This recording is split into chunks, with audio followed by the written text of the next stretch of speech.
Meet Yuri, a deceased 37-year-old demanding a cozy isekai life from a literal goddess, who is completely dumbfounded by his sudden refusal to cooperate without his specific demands, taking us back a few minutes to when his soul first detached from his hospital bed, realizing that he is actually being offered a classic fantasy reincarnation setup, as the divine being proudly announces that he has been chosen for this grand journey. But our guy is not exactly jumping for joy after his exhausting previous life, having just passed away at 37 after battling a long and painful illness, which makes him highly skeptical of this self-proclaimed deity offering him a second chance, while she explains her routine of sending souls to other worlds with customized cheat abilities, asking if he wants overwhelming combat power or perhaps a charm skill for a harem. Though Yuri politely declines because he only dreams of a peaceful, self-sufficient farming life, requesting simple utility magic and agricultural skills instead of any overpowered cheat weapons, prompting the goddess to happily agree to grant him since it sounds incredibly cheap, until he starts listing over 10 highly specific demands that make her sweat, forcing her to compromise by granting him the bare minimum survival skills he requested, sending him off into the bright light of his highly anticipated second life. Except things immediately go sideways the moment he actually wakes up in the forest, finding himself reincarnated as a kid and instantly chased by a massive wild boar, looking less like a normal animal and more like a speeding truck, leaving him desperately sprinting toward the abandoned village just to survive his very first day. Yuri suddenly remembers something absolutely crucial in the middle of his desperate sprint, realizing he actually requested a handy concealment skill for situations just like this. Except he immediately hits a massive roadblock and completely freezes up, because he has absolutely no idea how to actually trigger his magical abilities, forcing him to scream out every generic activation command he can think of, which miraculously works as his body begins to fade into the background, leaving the giant wild beast completely bewildered by his sudden and magical disappearance, as it stops dead in its tracks to look around the forest, giving our boy a moment to celebrate his incredibly stealthy and successful escape, though he wisely decides to crawl away quietly while the coast is clear. After finally putting some distance between himself and that terrifying speeding truck of a boar, he collapses by a nearby riverbank to catch his breath and recover, only to look at his reflection and realize he is now a 7-year-old kid, prompting him to try summoning his status screen to check his new stats, which instantly manifests as a glowing blue system window right before his eyes, confirming his new name is Yuri Sarai and his age is indeed 7, making him realize the goddess definitely skimped on his physical age during reincarnation, though his mood instantly brightens when he scrolls down to his massive skill list, proving that his stubborn negotiations actually paid off with some incredible utility magic. But he decides to find a safe shelter before testing out any of his powers. Yuri decides to keep his concealment skill active while he moves through the forest, wondering what he will actually do if he runs into another dangerous monster, since the utility magic he requested is definitely not built for active combat, leaving him with nothing but a basic farming machete to defend himself. Suddenly, a massive and incredibly loud rumbling sound echoes through the quiet forest, making him realize his brand new 7-year-old body is already completely starving, but his starter pouch only contains a few dry and tasteless tree nuts. He quickly realizes that his to-do list for the day is getting dangerously long, sighing as he trudges forward because this cozy isekai life is starting off rough, until his eyes light up as he finally spots something promising ahead, revealing the quiet abandoned village that he was desperately searching for just a few minutes ago. This place is absolutely perfect because there are no people around to cause trouble, prompting him to actually thank the goddess for delivering on his specific demands. Though the wooden structures have clearly taken a beating over the years, our boy decides to explore the area to find a decent place to sleep, knowing that securing basic food and shelter today is his absolute top priority, when he suddenly spots a relatively intact house sitting near a water well, causing him to quickly run over to inspect the building more closely. Standing before the old wooden house, he hopes it might actually be livable, and smiles as he peeks inside, realizing it only needs some minor repairs. Yuri visualizes his dream farm layout, complete with sturdy fences and neat crop fields, feeling pretty satisfied that he has officially checked shelter off his survival list. But securing a steady food supply is going to be a much bigger headache, until he luckily stumbles upon some wild sweet potatoes and wheat growing nearby,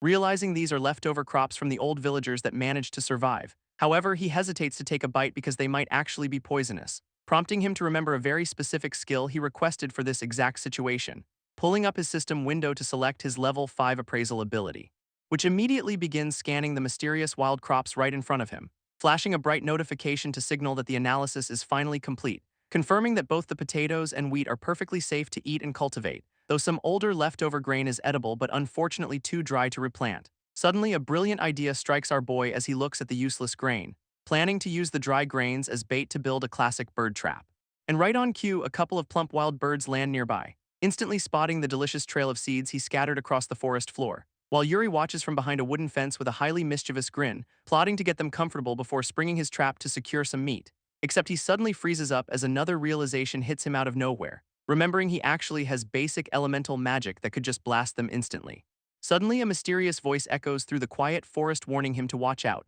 sending our boy into a total panic as he looks around for the source. But before he can even figure out who is trying to warn him, some massive shadow looms overhead and crashes violently into the ground right beside him, revealing that the terrifying giant boar has somehow tracked him down to the village. Yuri freezes in absolute horror as he stares up at the massive beast, wondering if the monster actually managed to follow his scent all this way, forcing him to dive out of the way as it suddenly charges forward, desperately triggering his concealment skill once again to vanish from the beast's sight. Hiding behind a stack of wooden crates, he tries to catch his breath, only to hear a deafening crash that makes his heart skip a beat, as the furious beast begins rampaging and smashing the nearby wooden structures, leaving him completely speechless as he watches his potential new home get demolished. This giant monster is systematically tearing apart every single building in the area, prompting Yuri to scream out in frustration because his dream farm is being ruined, though he quickly hesitates as he realizes the sheer danger of intervening, knowing his basic utility magic is definitely not meant for fighting a giant monster. A normal-sized boar is already incredibly dangerous, let alone this absolute mountain of muscle, making him wonder if he should just abandon his plans for this village. Except he tightly clenches his fist, refusing to let his second chance go to waste. Running blindly into the dark, unfamiliar forest is way too dangerous right now, especially since that giant beast will easily track him down to protect its territory, leaving our boy with no other choice but to finally stand his ground. Because he is not about to let some wild animal steal his new home, remembering how much he always dreamed of living a peaceful life in nature, which means taking full responsibility for his own survival in this harsh world. Yuri glares at his massive opponent, refusing to let his second chance go to waste, as a small, flickering flame suddenly begins to manifest in his open palm, allowing him to unleash a level 1 fire spell directly at the monster's face, triggering a massive, colossal explosion that completely lights up the entire sky, while he stands there looking like an absolute boss as the smoke clears, thinking that defeating a giant monster is actually a total walk in the park. Except that was all just a wild daydream he cooked up in his head, because the reality of his situation is actually much more embarrassing and stressful, since he actually froze up in fear and is still hiding behind the crates, prompting him to quickly scroll through his system window to check his magic levels, realizing that the goddess actually gave him a pretty decent variety of starter spells, including a level 5 concealment skill that is currently keeping him completely invisible, which gives him the confidence to finally trust in his newly acquired powers, as he prepares to turn his dream of a quiet farming life into reality. Yuri focuses all his energy as he prepares to unleash his very first offensive spell, feeling a sudden surge of magical energy gathering deep inside his tiny 7-year-old chest, which prompts him to confidently thrust his hand forward to activate level 1 fire magic. But instead of a massive explosion, his hand only produces a pathetic puff of smoke. A single tiny ember falls onto the dirt right in front of him, fizzling out instantly and leaving nothing but a sad little black smudge on the ground, leaving our boy completely speechless as he stares down at his utterly useless attack, until he suddenly senses a terrifying presence looming directly over his shoulder. This giant boar is standing right behind him, snorting hot air onto his neck, making him realize that attacking actually canceled his concealment skill and blew his cover, so he desperately tries casting wind magic to blow the terrifying beast away,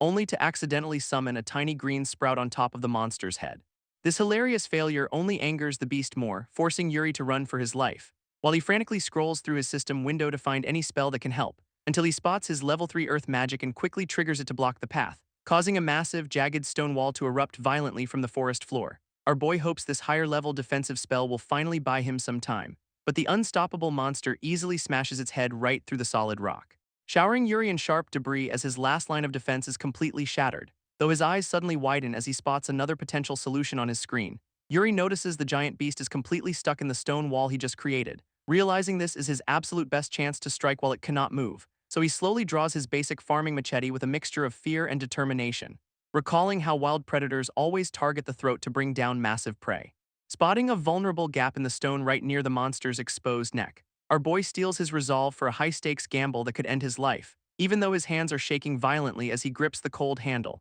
because failing this single strike means certain death in this unforgiving new world. Refusing to let fear paralyze him, he takes a decisive step forward, screaming at the top of his lungs as he drives the blade deep, which surprisingly works as the giant beast collapses lifelessly onto the dirt, leaving him completely breathless as he processes his first major victory in this world. Now he is faced with the massive problem of handling this giant carcass, trying to remember butchering tips from a fantasy novel he once read, though draining the blood of a mountain-sized beast is practically impossible alone, until a mysterious voice suddenly echoes through the clearing, asking if he needs help. Yuri spins around in total shock, demanding to know who is speaking, only to hear the voice giggle and tell him to look up. pointing his gaze directly toward a pair of small birds hovering overhead, who are absolutely thrilled to finally find a human who can understand them. Yuri stares at the two little birds in absolute disbelief, wondering if he is finally losing his mind. But he quickly pulls up his skill list and notices his ultimate language ability is currently active. Realizing the goddess gave him a translation skill so overpowered that it even works on wild animals, though he feels a bit guilty about the boar since he never even tried talking to it first.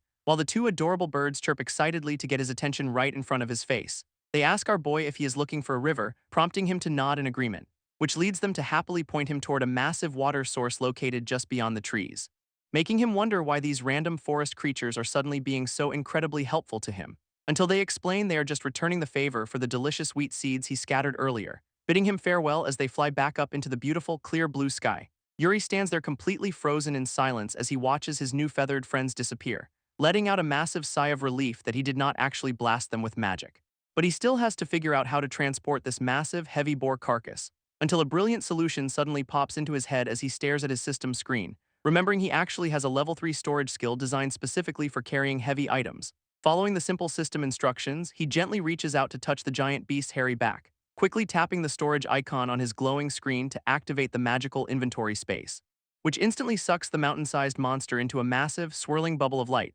leaving our young hero completely awestruck by the sheer convenience of his cheat abilities, especially since the system confirms this pocket dimension stops time so his meat will never spoil. Yuri pumps his fists in excitement, absolutely thrilled to have such an overpowered cheat ability, and decides to head straight to the river while keeping his concealment skill active just in case, where he immediately uses his water magic to easily drain the blood from the massive carcass, though removing the heavy internal organs forces him to strip down to avoid ruining his clothes, after tossing the giant legs into the flowing water to wash away the remaining mess. Our exhausted young hero collapses onto the grassy riverbank to catch his breath, wondering if using so much magic is the reason he feels completely drained of energy. So he quickly opens his system menu and taps on the status screen to check. Seeing his mana pool sitting at just 51% makes him realize his limits, unaware that the beast he just defeated is actually a high-level monster even veterans struggle with, meaning his ability to manipulate liquids with basic water magic is an incredibly rare cheat. But for now, he is just focused on heading back to prepare a hot meal. Using his appraisal skill, he confirms a fresh cut of meat is completely safe to eat,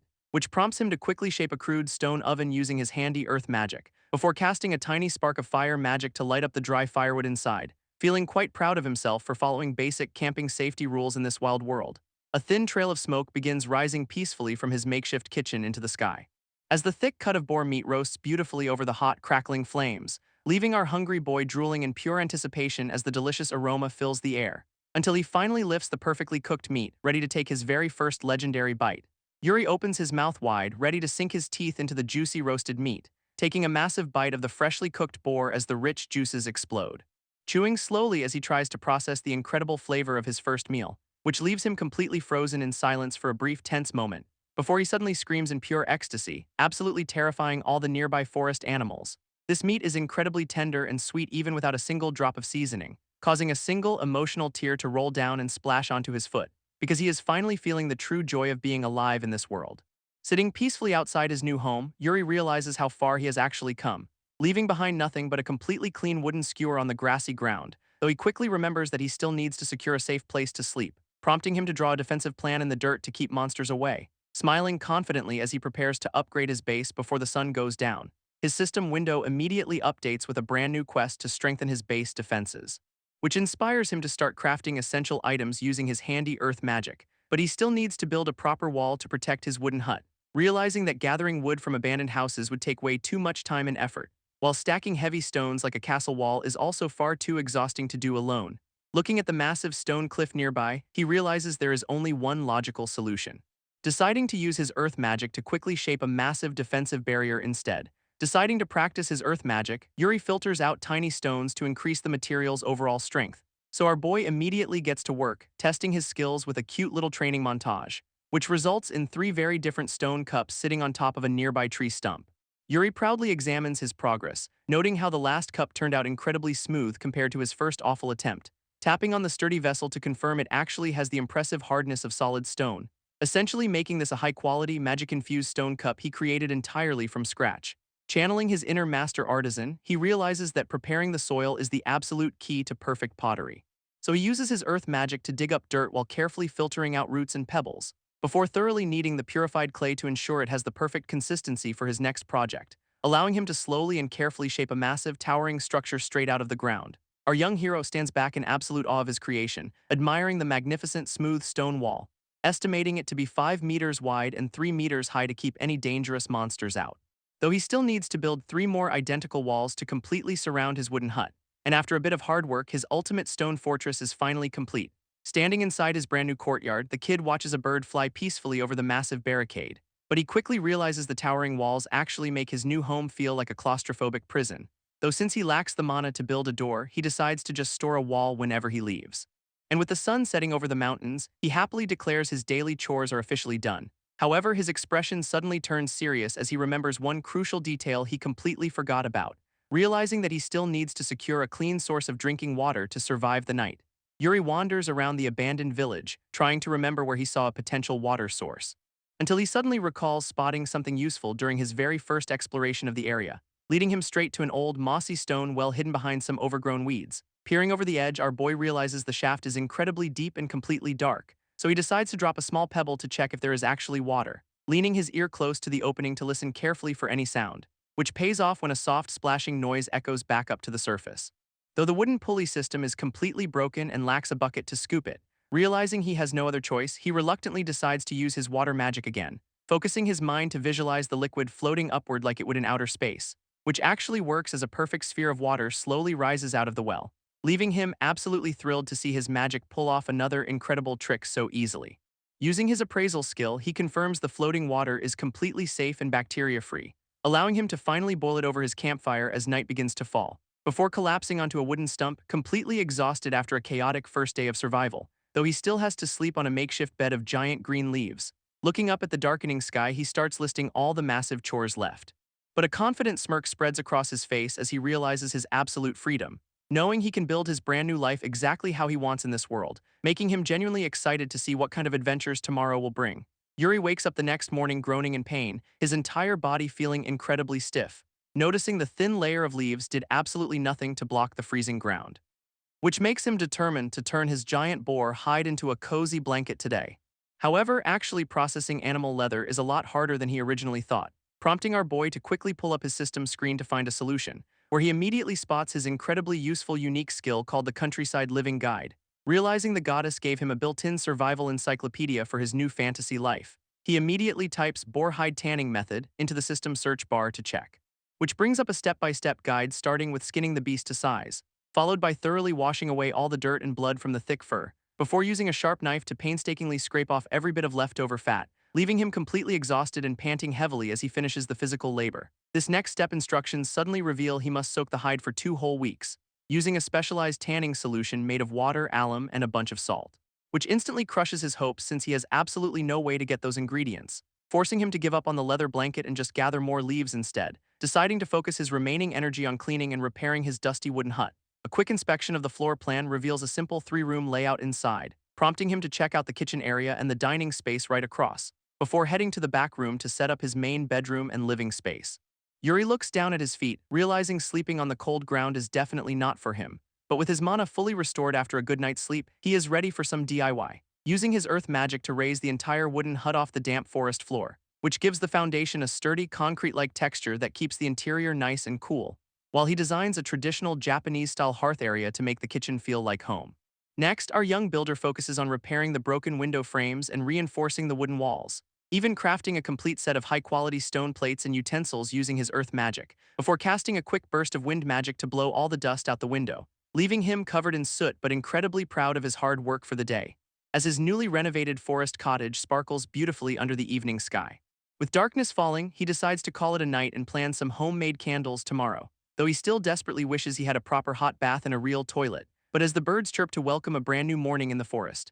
a sudden stream of emotional tears begins splashing onto the wooden floorboards because our poor boy is currently crying his eyes out in absolute despair, after casually opening his system menu to check the contents of his storage skill, only to discover he already had portable food, water, and a warm fur blanket this whole time, making him realize all his extreme survival struggles yesterday were completely unnecessary. Tucked inside the inventory is also a mysterious letter addressed directly to him, written by the goddess to explain this world and warn him to keep his cheat skills hidden. Reading the description of his newly discovered life magic skill in the system window, He realizes it contains incredibly convenient everyday spells like ignition, lighting, and purification, which absolutely blows his mind when he discovers purification means he never has to wipe again, leaving him to sigh in deep regret while cooking up another juicy slab of meat, remembering how he always skipped game tutorials in his past life only to regret it later. Although Yuri tries his best to be cautious, he admits he can be pretty careless sometimes. Staring down at his empty plate as he realizes he is getting tired of unseasoned food, prompting him to search the abandoned village houses for any leftover salt or spices.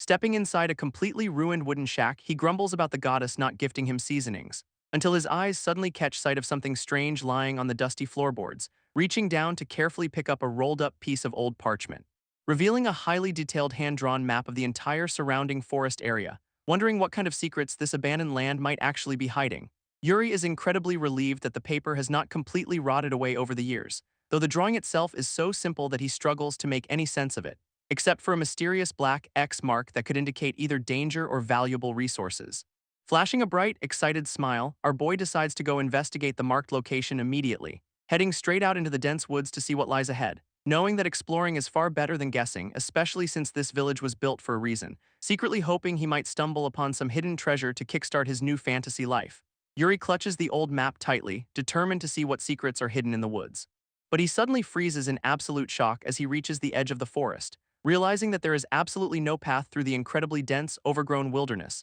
Standing before the towering weeds, he realizes pushing through this unmaintained mess will be a nightmare, especially since dangerous fantasy monsters and toxic insects could be hiding in the shadows, prompting him to immediately turn around and consider heading back to his cozy hut. Until he suddenly stops in his tracks as a brilliant idea flashes through his mind. He remembers that he actually has magic, laughing at how his old human habits keep holding him back, taking a firm step forward while carefully planning how to clear the path without starting a forest fire, which leads him to prepare a specialized, non-lethal application of his incredibly versatile wind magic, shouting the name of his brand new spell, Wind Cutter, as he thrusts his hand forward. A massive gust of sharp wind slices through the dense foliage, perfectly clearing a wide path ahead. Yuri happily walks through the cleared trail, deciding to use his appraisal skill to check for any useful plants, which immediately triggers two glowing system screens to pop up over some nearby leafy greens, identifying them as edible wild vegetables that are completely safe for him to harvest and eat, leaving him absolutely thrilled to finally have some fresh, healthy ingredients to color his dinner table.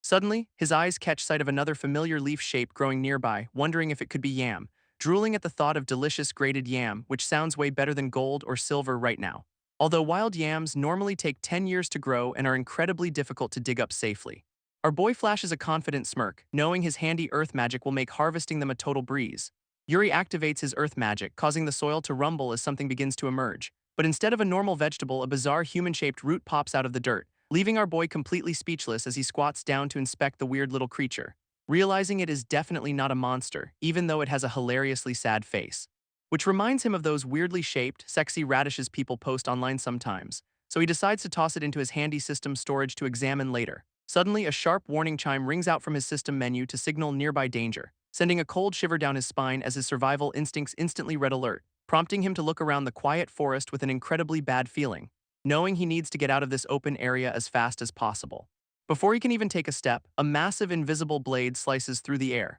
forcing him to throw himself backward onto the dirt to avoid getting hit, staring in absolute horror at the sheer power of the attack that almost got him, as a deep, clean trench is carved into the earth right where he stood, leaving him frantically scanning the empty trees for any sign of an invisible enemy, squinting his eyes to catch even the slightest movement in the dense foliage, until a creepy, clicking sound echoes from the shadows right in front of him, revealing a colossal, terrifying mantis monster that was perfectly camouflaged in the trees, making our young hero break out into a cold sweat as he realizes the danger, bracing himself to fight this giant, camouflaged predator if he wants to survive today. Yuri nervously raises his hand to wave, hoping he can somehow reason with this terrifying beast, proposing a peaceful truce where they both just walk away and pretend they never met. But the giant mantis immediately responds with a massive, deadly slash that cuts through the air, forcing our boy to dive out of the way as the shockwave shatters the ground. Realizing this brainless monster has absolutely no interest in negotiating a peaceful resolution, our boy panics as the giant predator blends back into the forest and completely vanishes from sight,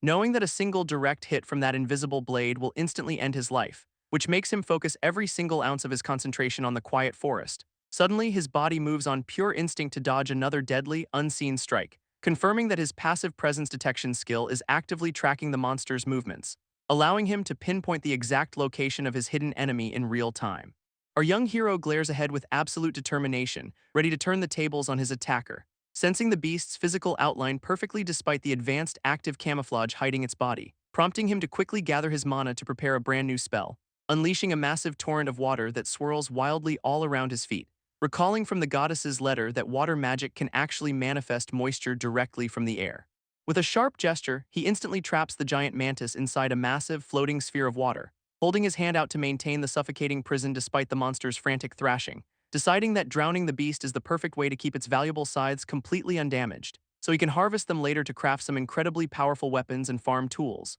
Yuri stares in absolute disgust as something bizarre begins to happen inside the water sphere. As giant, terrifying parasite worms suddenly burst out of the drowning mantis's body, making our poor boy panic as he wonders if these creepy crawlies can infect humans too, leaving him completely dizzy and nauseous from the sheer grossness of the situation. He quickly unleashes a frantic wind cutter to shred the disgusting parasites into tiny pieces, but realizes he chopped them up so badly that they are completely useless as crafting materials. Sighing in disappointment, Yuri checks his map but realizes all these trees look exactly the same, until his eyes catch sight of a strange opening hidden behind some thick bushes, revealing a dark, mysterious cave entrance that perfectly matches the black mark on his map. Knowing it will be pitch black inside, he decides to prepare a light source first, using his earth magic to craft a sturdy stone rod wrapped in leftover boar hide, which creates a perfect makeshift torch to guide him through the dark, hand-carved tunnels. Wondering what kind of secrets or dangers might be waiting for him deeper inside, he carefully watches his step, realizing his flimsy sandals are definitely not made for cave exploring,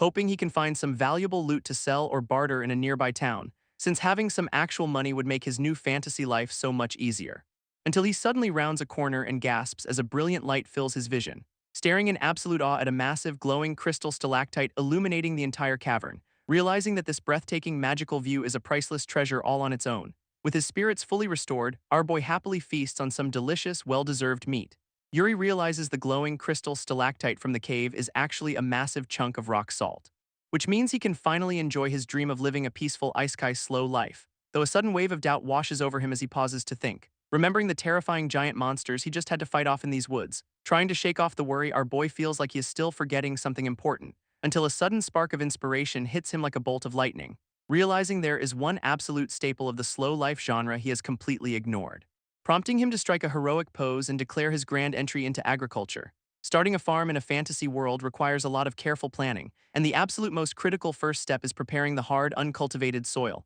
which he explains is 80% of the work before any actual planting can begin. Testing the ground with a wooden hoe reveals the dirt is completely rock hard, so he activates his earth magic to effortlessly rip out all the stubborn weeds, before using another spell to easily churn the soil and let the air flow through, leaving him staring at his newly crafted hoe with a slightly awkward expression, deciding he should at least till one row manually to feel like a real farmer. Looking over the perfectly neat rows of soil, he feels incredibly proud of his work, though he quickly realizes that a successful farm needs some high-quality animal fertilizer, which leaves him sweating in pure hesitation as he contemplates using his own waste, until a sudden voice calls out to him as a giant bird flaps its wings. Two adorable talking birds fly down from the sky, curiously asking Yuri what he is doing, and our boy instantly freezes in absolute shock as he hears them speak, staring blankly at these feathered creatures while trying to process this bizarre fantasy world development, until a brilliant realization about bird droppings being the ultimate natural fertilizer hits his brain, prompting him to desperately beg the terrified birds to poop all over his freshly tilled soil, which immediately backfires as the poor creatures fly back, thinking this human is completely insane. So he quickly clears his throat and politely introduces himself to ease the tension, asking the cute little birds if they happen to have any names of their own, only to receive blank stares as they explain they have absolutely no idea what names are, leaving Yuri to realize that wild animals in this world do not share human concepts, though he cheerfully tells them they can just call him by his name anyway, feeling a warm sense of comfort from finally having some companions to talk to, even if he still has not met a single other human since arriving here, which is perfectly fine by him as he begins tossing pulled weeds into a pit, laughing off the birds' confusion when they ask if he is building a giant nest, explaining how decaying organic matter eventually breaks down to nourish the soil for future crops, but since making compost takes way too long, he pulls out a handy clay jar, popping the lid open to reveal a secret ingredient he has been saving, showing off the rich wood ash from his fireplace that works as an instant fertilizer, before happily scattering the powder across his fields to kickstart his dream of a peaceful farming life. Yuri wipes his brow, satisfied that his basic farming preparations are finally complete, and starts sorting through his available seeds, potato seedlings, and wild forest bulbs, until he pulls out that bizarre, sad-faced human root he stuffed in his inventory earlier. deciding that since he definitely cannot bring himself to eat it, he might as well bury it. Looking up at the sky, our boy wonders how the seasons actually work in this fantasy world, before kneeling down to manually sow his very first batch of wheat seeds into the soil, only for his two new bird friends to immediately swoop down and happily gobble them up, forcing Yuri to frantically shoo them away before they ruin his entire future harvest, explaining that these seeds are meant to grow food, though the birds look completely clueless. Which leads to them trying to help but accidentally pulling up his freshly planted crops instead. Despite the chaotic avian interference, our young hero patiently plants a wide variety of crops, using his handy wood magic to instantly stimulate the seeds and help them sprout, before calling upon his water magic to gently shower the entire field with fresh moisture, even utilizing light magic to boost photosynthesis whenever the weather gets too cloudy, and dark magic to create protective shade when the afternoon sun becomes too intense. Although he has zero actual farming experience, his cheat magic makes the entire process incredibly easy. And just like that, 2 whole months quickly pass by in this peaceful forest, revealing a massive, beautifully developed homestead complete with sturdy walls, a house, and thriving fields, where our boy can finally be found lounging comfortably on a handmade wooden chair. Smiling warmly as he fully embraces the absolute peak of his dream isekai slow life, Yuri relaxes on his handmade bench, enjoying the peace now that his sturdy walls protect the fields, and happily reveals that he even gave his cute bird companions the names Sakura and Amachi, though they sometimes bring their entire noisy flock along to completely shatter his quiet afternoon, knowing they will soon have to migrate to warmer lands before the harsh winter arrives. Our boy stares quietly into the sky as a sudden wave of melancholy hits him, realizing that despite wanting a solitary life, he actually feels a little bit lonely, until a familiar voice suddenly calls out his name from high up in the air. Sakura and Amachi fly down in a complete panic, desperately begging Yuri for his help, prompting him to jump up and ask if they were attacked by some dangerous monster, only to freeze in shock when they reveal a tiny human has collapsed nearby.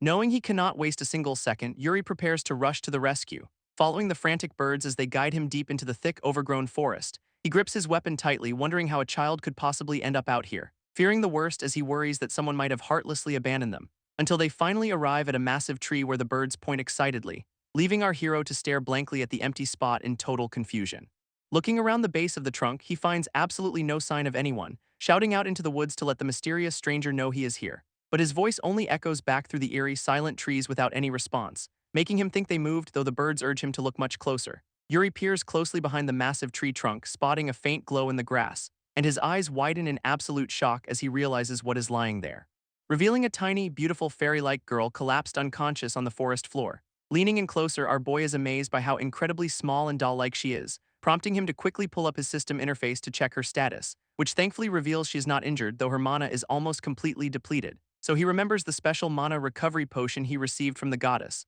Holding the bottle, he hesitates because her mouth is far too tiny to drink it, sweating profusely as he desperately tries to find a safe way to feed her, until a sudden tickle in his nose makes him lose complete control, resulting in him accidentally splashing the entire bottle of potion right over her. Our poor boy screams in absolute panic, realizing he just drenched the poor creature. But the magical liquid actually works instantly as she begins to cough and sputter, slowly opening her eyes while trying to wipe the sticky potion off her face, leaving Yuri to watch in silent anticipation to see if she is all right. Instead of thanking him, the tiny girl immediately explodes in anger, screaming at him furiously, completely stunning our hero as he stares blankly at her aggressive outburst, though she quickly dusts herself off and stands proudly at a safe distance, declaring that he should feel incredibly honored to even be speaking with a spirit, making Yuri wonder what the actual difference is between a spirit and a fairy. This spirit girl proudly explains she is a spirit of alcohol, which is basically pure energy, prompting Yuri to ask if that just makes her some kind of spooky ghost, which immediately offends her as our boy casually asks if she even has a name. But she scoffingly replies that names are completely useless, especially when those birds boast about theirs.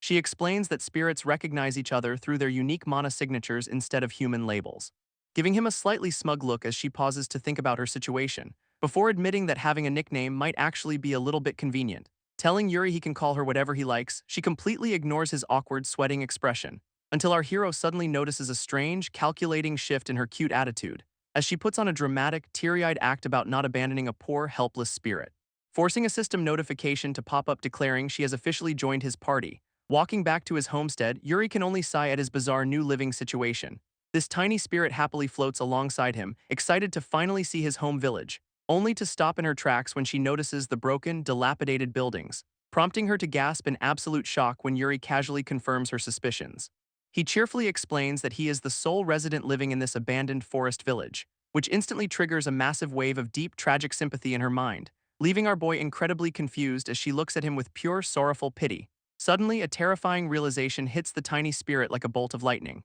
Realizing that if her only host is a child, there is absolutely no alcohol here. This tiny spirit looks completely devastated as the reality of her alcohol-free nightmare sinks in, trembling in absolute denial as she desperately begs Yuri to tell her he is just joking, before her soul practically leaves her body upon realizing this abandoned village has zero booze, prompting her to furiously scream that she needs alcohol to survive and maintain her spirit powers. Yuri awkwardly points out that the mana recovery potion he splashed on her worked perfectly fine, causing the dramatic little spirit to let out a heavy, deeply defeated sigh, explaining that while human-made medicinal drinks can technically sustain her life force in place of alcohol, they taste absolutely, dreadfully terrible to her refined spirit palate, making her shudder in disgust. But our boy firmly tells her she must compromise if she wants to stay here, which briefly triggers her fiery pride before she quickly backs down and reluctantly agrees. Realizing he is now responsible for her, Yuri worries about how he will feed her, especially since his inventory screen shows he only has a few precious potions left, so he decides it is finally time to try brewing some of these magical potions himself. While the grumpy spirit pouts and takes a nap on a nearby log, Yuri gathers a massive variety of wild forest herbs to prepare for his first attempt, even using his handy earth magic to craft sturdy clay bottles to store his creations. Though he remembers that professional potion making normally requires specialized alchemy skills that he does not possess. Fortunately, our clever hero has an absolute cheat code up his sleeve to bypass that restriction, pulling up his handy system guide to search for a step-by-step potion recipe, which immediately unlocks a massive list of craftable options that makes his cheat skill feel incredibly overpowered. Yuri studies his system screen, realizing he has enough raw materials to craft high-grade potions, and pumps his fist in absolute determination to get this brewing session started, entering a brief montage of intense crafting as he mixes the forest herbs together, until dozens of neatly sealed clay bottles suddenly line his wooden floor in perfect rows. Our boy scratches his head, realizing he might have gone a little too overboard with production. But a system notification pops up to reveal he unlocked a brand new compounding skill, proving that his potential for growth in this fantasy world is practically limitless. Suddenly, the tiny spirit wakes up from her nap and stares in absolute disbelief, demanding to know where he got all these precious potions before he casually admits he made them, leaving her completely speechless that a mere child could possess such high-level alchemy. Yuri pours a tiny portion into a custom miniature dish, offering her a quick taste test, prompting the skeptical little spirit to stare down at the liquid with extreme hesitation, before she finally leans in to take a very cautious sip of the brew, only to immediately pout and complain that the basic recipe tastes pretty bad. Our hero waits anxiously for her final verdict as she pauses to think, until she reluctantly admits it is actually way better than any human potion she has ever had, making Yuri's face light up with pure joy at her highly unexpected compliment. Though she quickly stretches and flies off for a walk, acting just like a moody cat. Holding up a bottle, our boy smiles, glad that his creation is at least drinkable for her, while wondering what secret magical properties actually make his cheat potions so special. She looks back thoughtfully, realizing there is something truly special about this strange human child, and decides that staying with him for a while might actually be pretty fun. Before 2 whole weeks quickly fly by as the intense summer heat officially rolls in. Farming under this blazing sun is normally a deadly hazard in any fantasy world, but our boy casually uses dark, water, and wind magic to stay perfectly comfortable, leaving the tiny spirit completely dumbfounded by his absolutely ridiculous pool of mana. She complains that she has never seen anyone waste high-level magic on simple farm work, though Yuri logically points out that he is just using his resources while keeping plenty in reserve, prompting her to scoff and fly away to take another long, peaceful afternoon nap, which actually makes her the perfect low-maintenance roommate since she never interferes with his daily routine. Looking up at the clear sky, our hero takes a deep breath of the fresh air. Realizing that the peak of summer has truly arrived in this beautiful, quiet forest, he rolls up his sleeves, noting that he desperately needs to craft some lighter summer clothes, so he decides to head deep into the woods to forage for some useful materials, pushing his way through the thick, rustling bushes as he searches the vibrant forest floor, marveling at how incredibly rich and diverse the local plant life is in this region, until he spots a massive patch of wild rami plants perfect for weaving strong fibers, and happily discovers wild cotton right next to them, celebrating this absolute jackpot of raw materials. But a sudden buzzing sound in the air quickly cuts his celebration short, revealing a massive, terrifying swarm of hungry mosquitoes waiting to ruin his peaceful summer afternoon. Yuri stares at the thick swarm of insects, deciding it is best to take a quick detour. But his eyes widen as a single, annoying mosquito buzzes right past his face, making him realize he completely forgot about the most dangerous creature in existence. This tiny blood-sucking mosquito that kills more humans on Earth than any other animal. Thinking about other disease-carrying pests like ticks and fleas, our boy starts to sweat profusely, realizing this fantasy world might have even deadlier magical viruses that potions cannot cure. So his eyes spiral in absolute terror as the tiny bug continues to hover nearby, prompting him to flail his arms wildly while screaming at the pest to go away. Forgetting all about his summer clothes, Yuri runs back to find some immediate bug protection, racking his brain for natural plants like mint or pyrethrum that can repel insects, hoping that this fantasy world's flora is similar enough to Earth's to find a match. Until he collapses onto the grass, completely exhausted from his frantic, desperate search. Luckily, his system identifies a patch of white flowers containing powerful natural insecticidal properties, reminding him of the traditional mosquito coils people used to make back in Japan. But he gasps in absolute horror upon reading that the flowers must dry for 6 months, which means summer will be long gone before he can even use them. Desperately swiping through his system screens, our clever hero suddenly gets a brilliant alternative idea, sprinting back to his homestead as fast as his little legs can carry him, where he immediately sets the fresh plants ablaze to create a thick protective smoke, successfully fumigating his entire house to keep those nasty summer pests far away. Yuri proudly watches the thick smoke rise from his roof, confident in his traditional Japanese bug-repelling method. As he burns a special plant inside to mimic the classic mosquito-repelling fires from his past life, hoping this thick herbal fog will finally secure his home against those terrifying, blood-sucking pests, until a sudden, violent rattling sound echoes from inside and the door bursts open with a loud crash. His dramatic spirit roommate storms out coughing and screaming, accusing him of trying to assassinate her with smoke,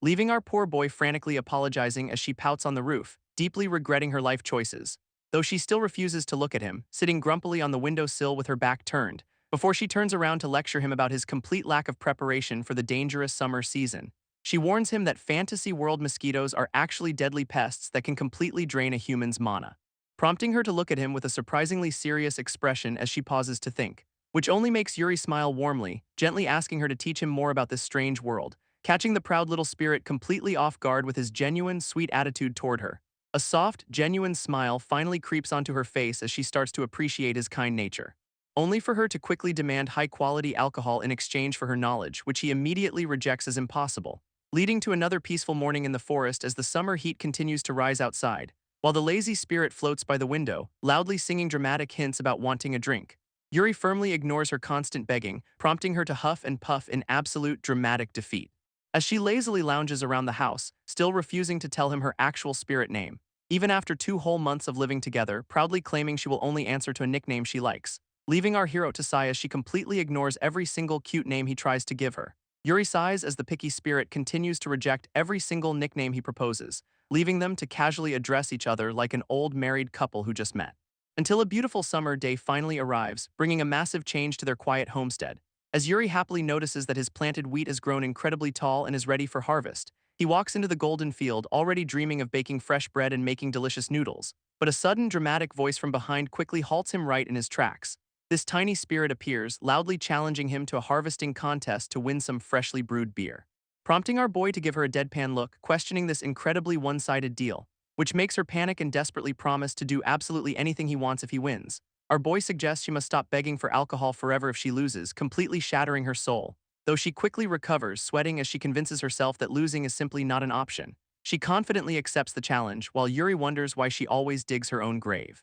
preparing his custom-made clay sickle as they officially line up at the start of the field, while the competitive spirit readies her own weapon, determined to secure her precious booze. A sharp slice kicks off the duel as Yuri starts cutting down the tall wheat stalks, feeling incredibly confident that her tiny, fragile body stands absolutely zero chance against him, glancing over to check on her progress with a smug, relaxed smile on his face, only to gasp in absolute horror as she transforms into a literal, high-speed harvesting hurricane. Yuri watches in complete shock as a massive pile of wheat instantly stacks up beside her, with the alcohol-deprived spirit screaming that she will put her entire soul into winning this booze. Yuri watches her harvest at lightning speed, realizing he completely underestimated his lazy roommate's determination. So he realizes he has absolutely no choice but to play dirty to win, raising his hand to unleash his overpowered magic because his peaceful livelihood is on the line. Meanwhile, the competitive spirit smugly celebrates her imminent victory, completely unaware of the impending disaster, until a sudden massive gust of wind magic violently sweeps across the golden field, slicing through the tall wheat stalks with absolute precision in a single giant arc. This powerful wind blade effortlessly harvests the entire crop in a matter of seconds, leaving the alcohol-deprived spirit standing completely frozen in absolute jaw-dropping disbelief. As a massive mountain of perfectly cut wheat drops right in front of our boy, Yuri sighs, slightly disappointed that his very first harvest lacked any traditional cozy farming atmosphere, but he casually reminds her of their deal, declaring his victory to banish her alcohol begging, prompting her to explode in pure rage, accusing him of using cheap, unfair magic tricks. Though Yuri calmly points out that she was the one who forced this ridiculous contest, He explains that weed is for food and she can survive perfectly fine on potions anyway, adding that a freeloading roommate should probably show a little more restraint and gratitude, which causes her face to go completely dark as his harsh words deeply hurt her. She quietly apologizes for being selfish, asking him to just forget she ever said anything. Before she bids him a tearful farewell and dramatically flies away into the sky, leaving our hero to watch her disappear, sighing at how incredibly moody she can be, though he quickly starts to feel guilty, muttering that she made him look like the villain. As evening approaches, smoke gently rises from the chimney of Yuri's quiet forest home, but our boy stands by the window looking incredibly worried as the sky grows darker. Wondering if that dramatic little spirit actually got herself attacked by some terrifying forest monsters, though he quickly crosses his arms and tries to convince himself it is none of his business. Still, his overwhelming guilt quickly takes over as he sweats profusely from the sheer anxiety, prompting him to grab his trusty gear and prepare to head out into the dangerous night, sprinting straight into the darkening woods because he simply cannot leave her out there alone. While a heavy, dramatic sigh echoes from a quiet corner deep within the thick forest, this lonely spirit sits curled up on a giant leaf, deeply contemplating her next move. Realizing she cannot possibly go back to him after making such a massive scene, so she floats through the trees, searching for a safe place to sleep before nightfall, until she suddenly spots a massive bush covered in plump, vibrant wild berries. Her system identifies them as raspberries, a sweet and sour fruit highly prized for making delicious treats, which instantly reminds her of Yuri mentioning how much he wanted to cultivate sweet fruits, making her realize these sugar-rich berries are actually the perfect raw ingredient for brewing high-quality alcohol.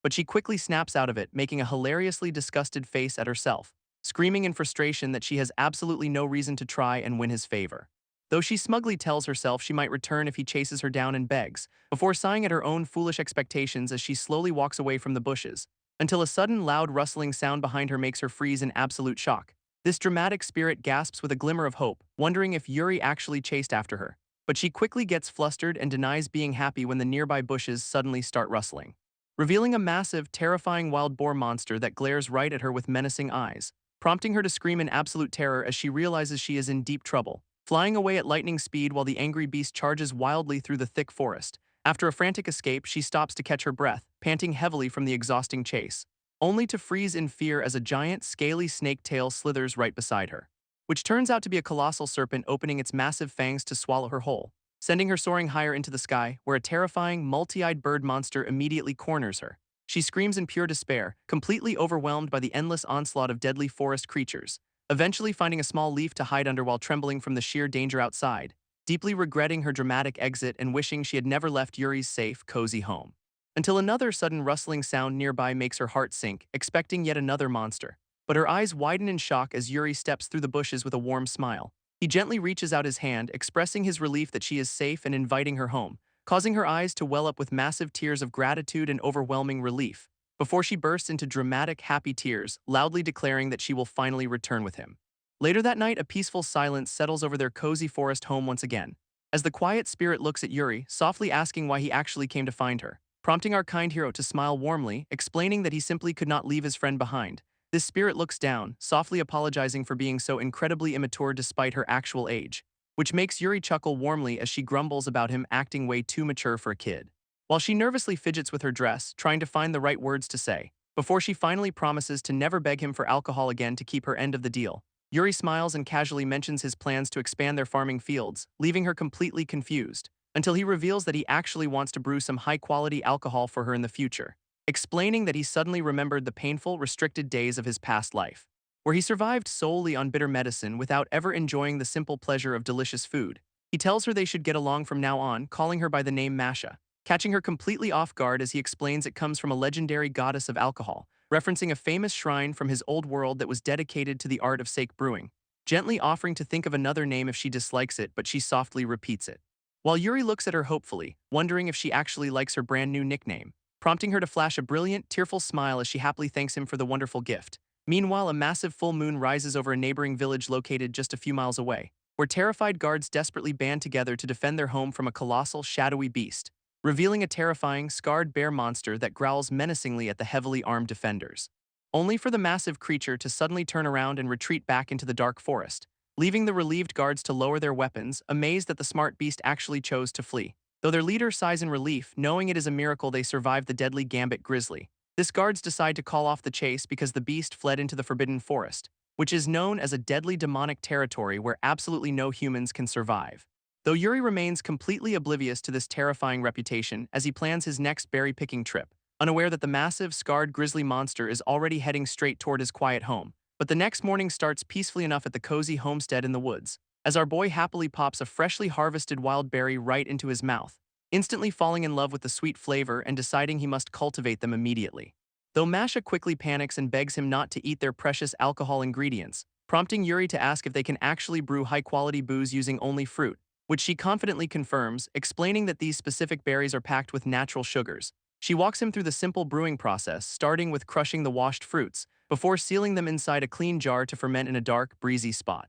Though Yuri wonders if they need to add yeast to kickstart the fermentation, only for Masha to explain that they must rely on the wild yeast already present, leaving our clever hero to deeply contemplate the unpredictable nature of this brewing method. He activates his appraisal skill, but the system window cannot identify the specific bacteria types, meaning his overpowered purification magic would completely ruin the batch by sterilizing the yeast. So he happily embraces the manual labor, dreaming of making cheese, miso, and soy sauce, before carefully sealing the very first jar of his experimental fruit brew, lining up his new creations as Masha happily approves of their cozy homemade setup. Masha happily daydreams about the delicious fruit alcohol, wishing autumn would arrive much faster, while Yuri watches her with a smirk, comparing her to an excited school kid. Until she suddenly snaps out of her trance, noticing his curious gaze on her, prompting our hero to ask how she actually ended up collapsed in the forest. He jokingly wonders if she got kicked out of a brewery for drinking too much, but her sudden, gloomy silence makes him realize he touched a very sensitive subject, so he quickly tries to apologize, fearing he genuinely hurt her feelings again,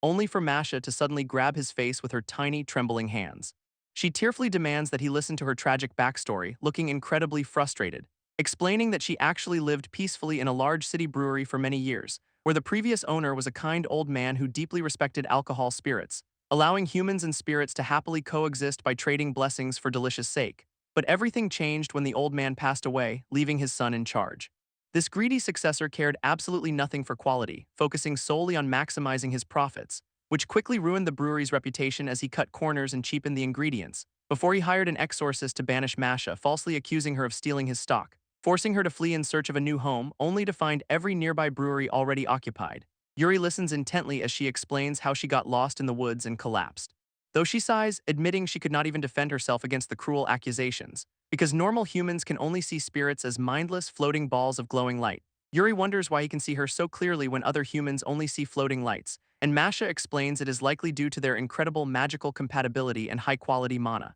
which also explains why his homemade potions are so much easier to drink than normal ones, leaving them both incredibly excited as they leave their first batch of alcohol to ferment. Unfortunately, a whole month passes by in the blink of an eye as they wait, only to find their very first batch of experimental fruit brew completely ruined and smelling awful, sending poor Masha into a state of absolute despair as her soul literally begins to escape, prompting our kind hero to quickly comfort her, promising they can easily try again next time. Especially since autumn is right around the corner and the forest will soon be full of fresh fruits. He heads outside to search for ingredients, knowing Masha's fragile sanity depends entirely on a successful harvest, until a sudden, sharp scratching sound from the edge of his property makes him freeze in curiosity, realizing that some kind of creature is making a massive racket right outside his defensive wall. Though he quickly realizes the noise is actually coming from one of his deep pit traps, deciding to put the intruder down to secure some extra meat for their winter food supply. Suddenly, his eyes widen in absolute horror as he peers over the edge of the wall, spotting the colossal, scarred grizzly monster casually tearing apart a massive wild boar for its dinner,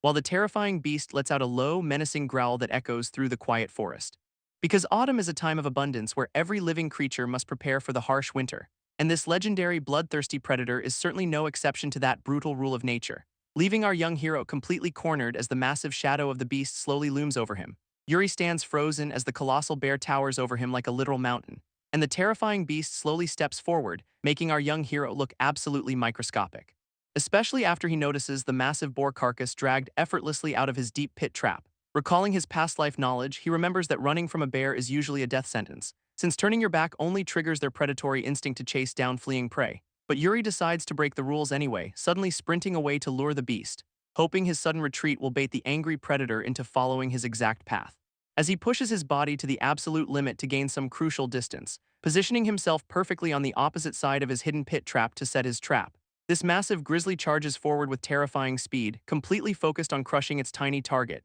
glaring with pure malice as it prepares to tear our clever hero to shreds. but the beast suddenly leaps into the air, completely bypassing the hidden trap below, leaving Yuri completely dumbfounded as he realizes the monster actually dodged his clever setup, proving that this legendary predator possesses a terrifying level of intelligence alongside its brute strength. This bear roars triumphantly, ready to land and finish off its helpless prey, prompting our quick-thinking protagonist to instantly activate his powerful earth magic, rapidly expanding the pit trap directly underneath the beast's projected landing zone. Shouting a challenge as he pours his mana into widening the massive chasm, causing the crumbling ground to give way beneath the heavy monster's sharp claws. While Yuri watches hopefully, waiting to see if his desperate plan actually succeeds, Yuri watches in absolute shock as the massive grizzly leaps incredibly high into the air, but our clever hero quickly triggers his earth magic to reshape the ground below, trapping the helpless beast inside a narrow, deep stone chasm before it can even land, which completely seals the terrifying predator inside a solid, towering pillar of stone. Yuri then floods the interior with water to humanely finish off the trapped monster,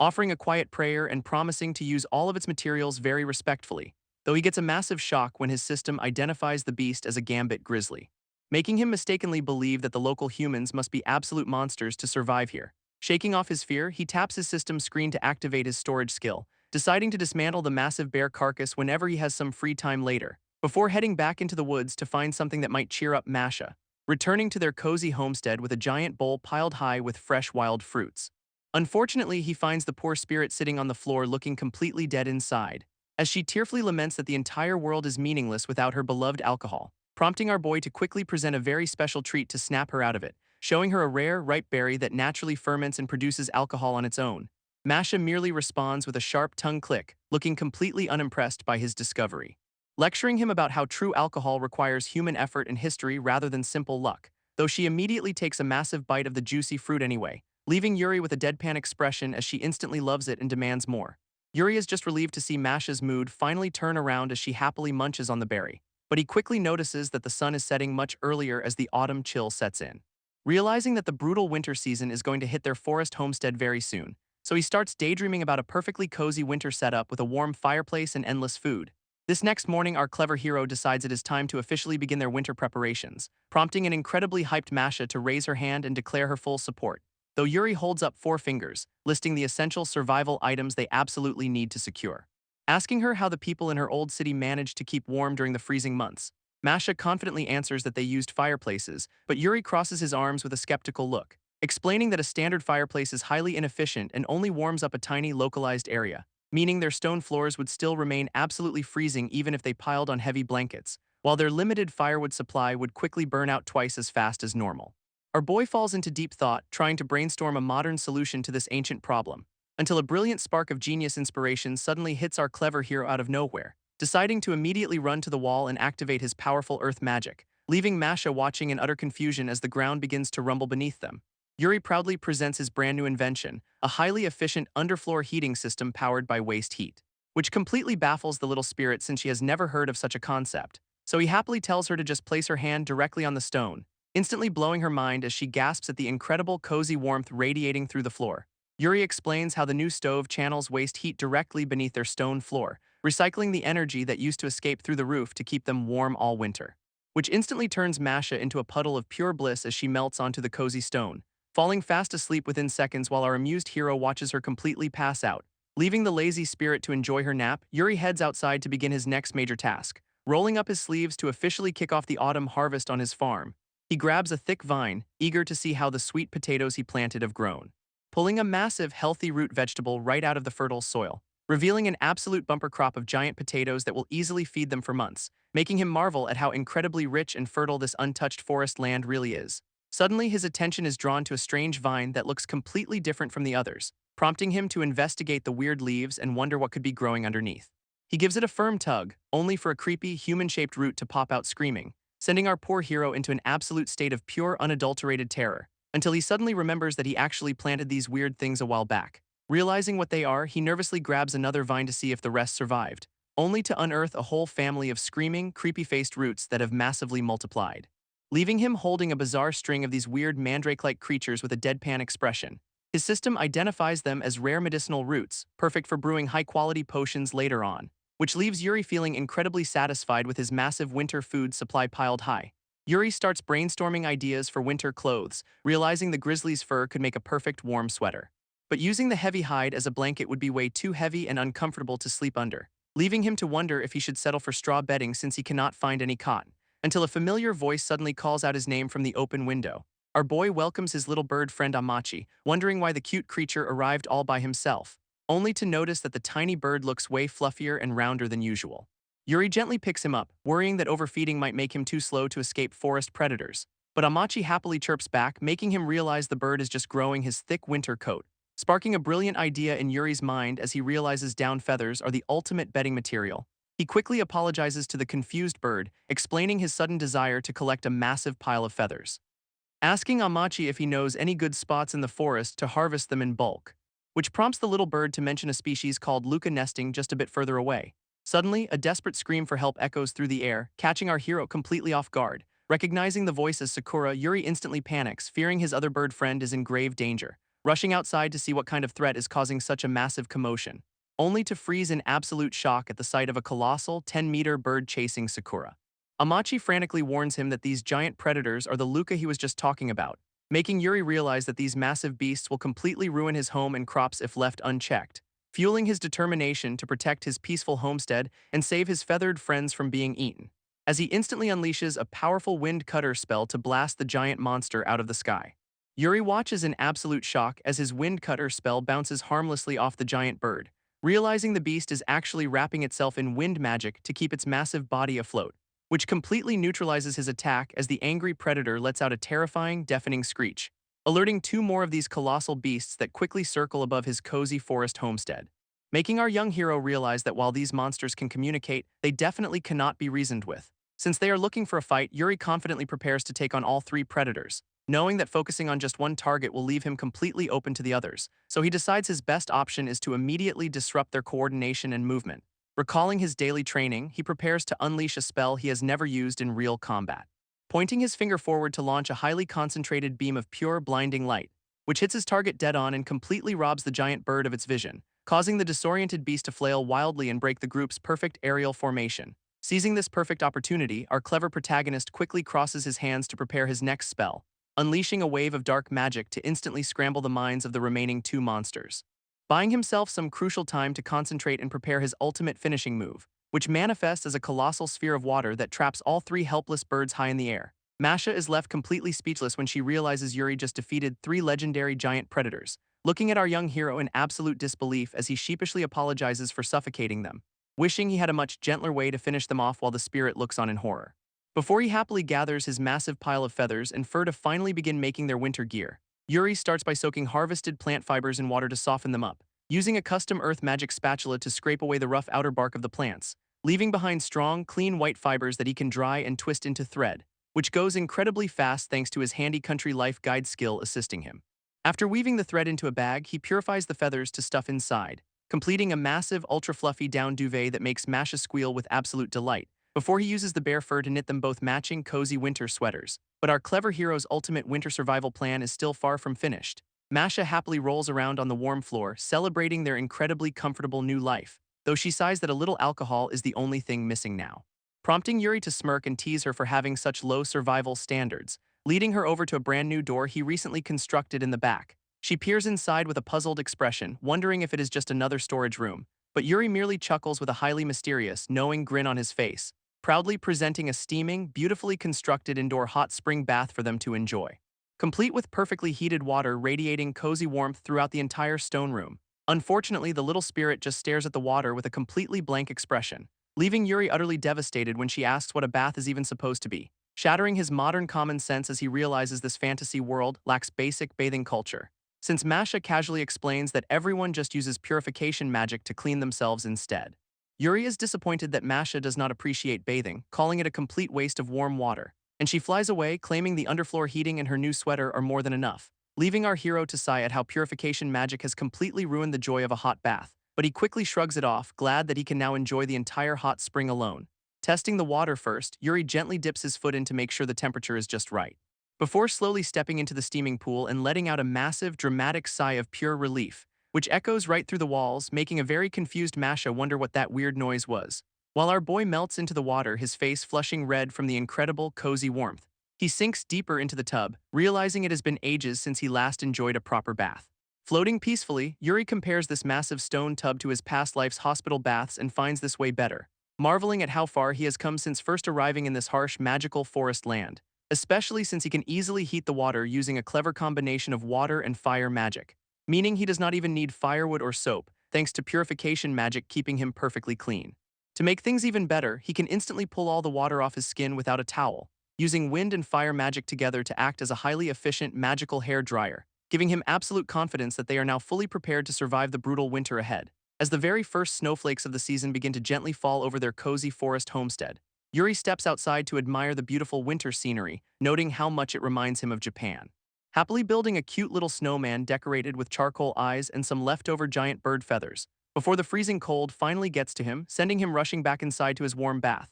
Masha suddenly stops Yuri in his tracks, looking incredibly suspicious and demanding his full attention, accusing our young hero of hiding a massive secret from her behind his innocent face, demanding that he hand over the secret stash of alcohol she thinks he is drinking. Since she noticed him sneaking off to his new hot spring room every single day, recalling the highly dramatic, ecstatic noises echoing through the walls that sound exactly like a drunkard, leaving the little spirit absolutely convinced that Yuri is secretly partying without her. Yuri can only stare back with a completely blank, deadpan expression as she rants, prompting Masha to demand a turn in the bath just to prove he is lying, only for her to instantly melt into a puddle of pure, steamy bliss the second she dives in, which leaves our amused hero sitting outside, fully expecting this exact hilarious reaction from his lazy companion. To accommodate her tiny size, Yuri has to construct a custom, miniature wash basin bath, filling it with perfectly heated water for her to enjoy every single day. But the intense heat constantly knocks her out cold, leaving her face flushed and completely dizzy, forcing Yuri to awkwardly hesitate before entering the room to rescue his passed-out friend,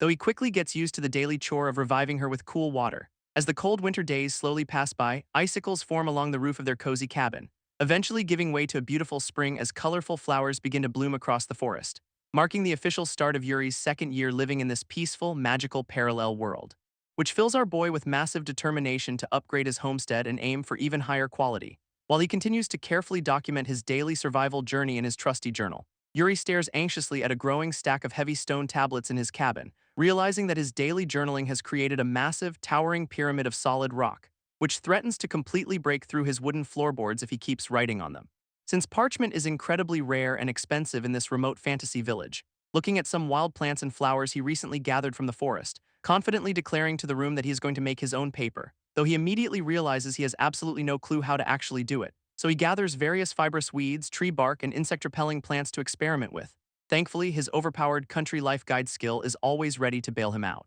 allowing him to easily pull up a step-by-step tutorial on traditional papermaking, which starts by washing and cutting the raw plant materials into small pieces, before boiling them in strong alkali and beating them with a rubber hammer. This final step requires dissolving the fibers and straining them through a fine metal mesh, sending our young hero into an absolute panic since he lacks these modern tools, leaving him to sigh and consider just building a giant stone warehouse instead. But Masha quickly flies over to scold him for giving up on his goals. Reinvigorated by her words, Yuri pumps his fists and resolves to find a creative solution, focusing on how to replicate the strong alkaline boiling process to dissolve the plants, prompting him to open his system skill list to see if magic can help, until he spots the corrosion spell under dark magic, realizing it is the perfect substitute. Yuri carefully applies the corrosion spell to rot away only the outer layers of the plant, successfully isolating the strong, clean inner fibers without damaging them in the process, which prompts him to conjure a handy earth magic hammer to beat the fibers flat, though the constant deafening banging noises outside completely ruin poor Masha's peaceful afternoon nap.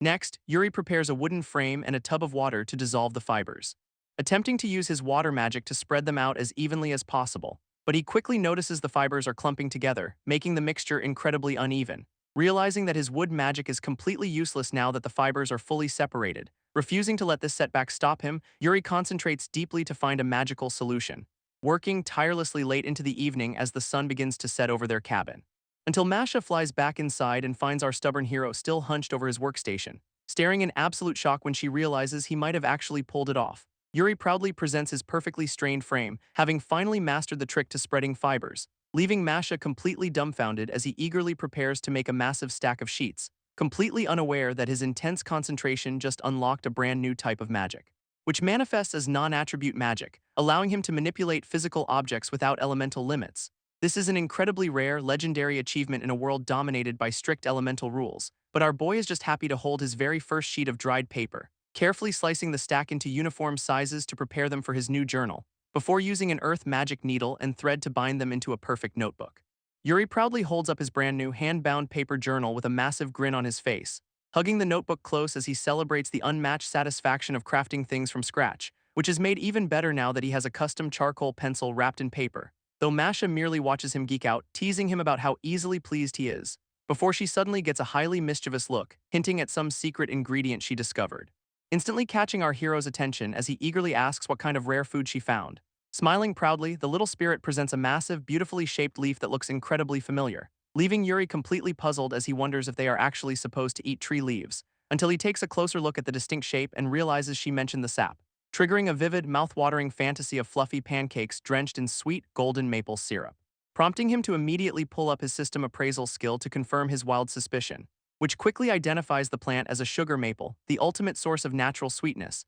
He eagerly asks if the tree is nearby, but Masha casually admits she only found a stray leaf, leaving our boy drooling on the spot, completely determined to hunt down this sugary treasure. So they head deep into the lush forest to begin their grand search together, unaware that Masha is secretly plotting to use the sweet sap to brew her beloved alcohol, though Yuri is just glad to have some extra help from his feathered forest friends, recalling how these two adorable birds spent the entire winter sleeping warmly inside his cabin, earning their absolute trust and loyalty since he kept them perfectly safe and well-fed, leading them straight to the exact spot as the birds chirp that they have finally arrived. Yuri finally stands before the legendary sap tree, marveling at its massive size as the birds fly around, and notices a small wound on the bark where sweet sap is already starting to leak out, prompting our curious hero to lean in close to inspect the mysterious, sticky liquid, before he carefully takes a tiny taste of the sap directly from his finger. His face immediately lights up with joy as he realizes it is incredibly sweet and perfect for syrup. But his excitement quickly fades when he looks around the dense forest, realizing that this is the only sugar maple tree growing in the entire area, so he carefully uses his tool to widen the cut just enough to harvest some sap,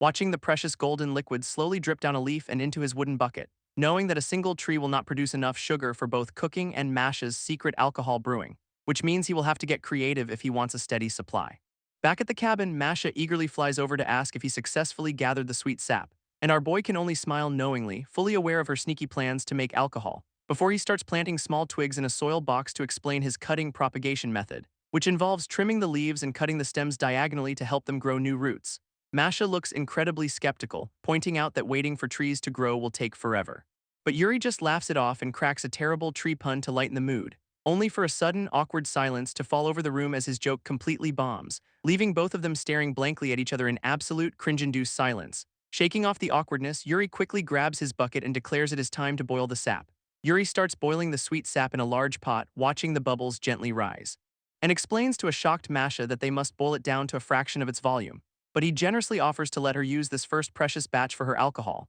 reassuring her that his overpowered wood magic can easily speed up the growth of new maple trees, which deeply touches the little spirit, making her look at him with pure gratitude, though she immediately flies off snickering, completely unaware he secretly wanted pancakes but lacked milk and eggs. After a few hours of patient boiling, the liquid thickens into a gorgeous golden syrup, prompting our young hero to place a tiny droplet on the back of his hand, before he eagerly licks it off to see if his hard work paid off, instantly freezing in absolute shock as his eyes widen at the mind-blowing flavor. He floats away on a cloud of pure bliss, completely overwhelmed by the rich, elegant sweetness, and immediately goes back for another taste while Masha frantically reminds him about her alcohol, leaving our boy to sweat nervously and assure her that he has not forgotten her share. So he mixes the syrup with water, explaining how natural yeast will ferment it into alcohol. They leave the bottle to sit warm and cozy right next to their stone fireplace, and a few days later, Yuri proudly retrieves the fermented mixture for their grand tasting, taking a deep sniff of the bottle and confirming that the sweet aroma is absolutely perfect, before he carefully pours a small spoonful of the homemade brew for his companion. Yuri watches with a pounding heart as Masha eagerly takes her very first sip, and her face instantly erupts into a massive, sparkling grin of pure, sugary happiness. Yuri is just happy to see Masha celebrating her first taste of the sweet, fermented brew, and he warns her to drink it slowly since they only have a tiny amount. But the greedy little spirit completely ignores him and chugs the entire bottle in one day, leading to a very miserable, painful groaning sound echoing from the cabin the next morning. Yuri stares down at a face-planted, hungover Masha who is crying about why the alcohol is gone, dramatically weeping as she wonders how many years she will have to wait for another batch, prompting our boy to tell her to stop being so incredibly dramatic and look outside, where he points out a tiny, newly planted sapling growing right outside their window. Masha is absolutely stunned to see that the twigs Yuri planted have already grown into trees, which Yuri explains is the result of his wood magic boosting their growth with pure mana. showing off a massive sweet potato he grew overnight just to test his insane magical theory. Sparking a sudden realization in Masha as she finally connects the dots about this forest. She finally understands why the local monsters are so ridiculously massive and terrifyingly powerful,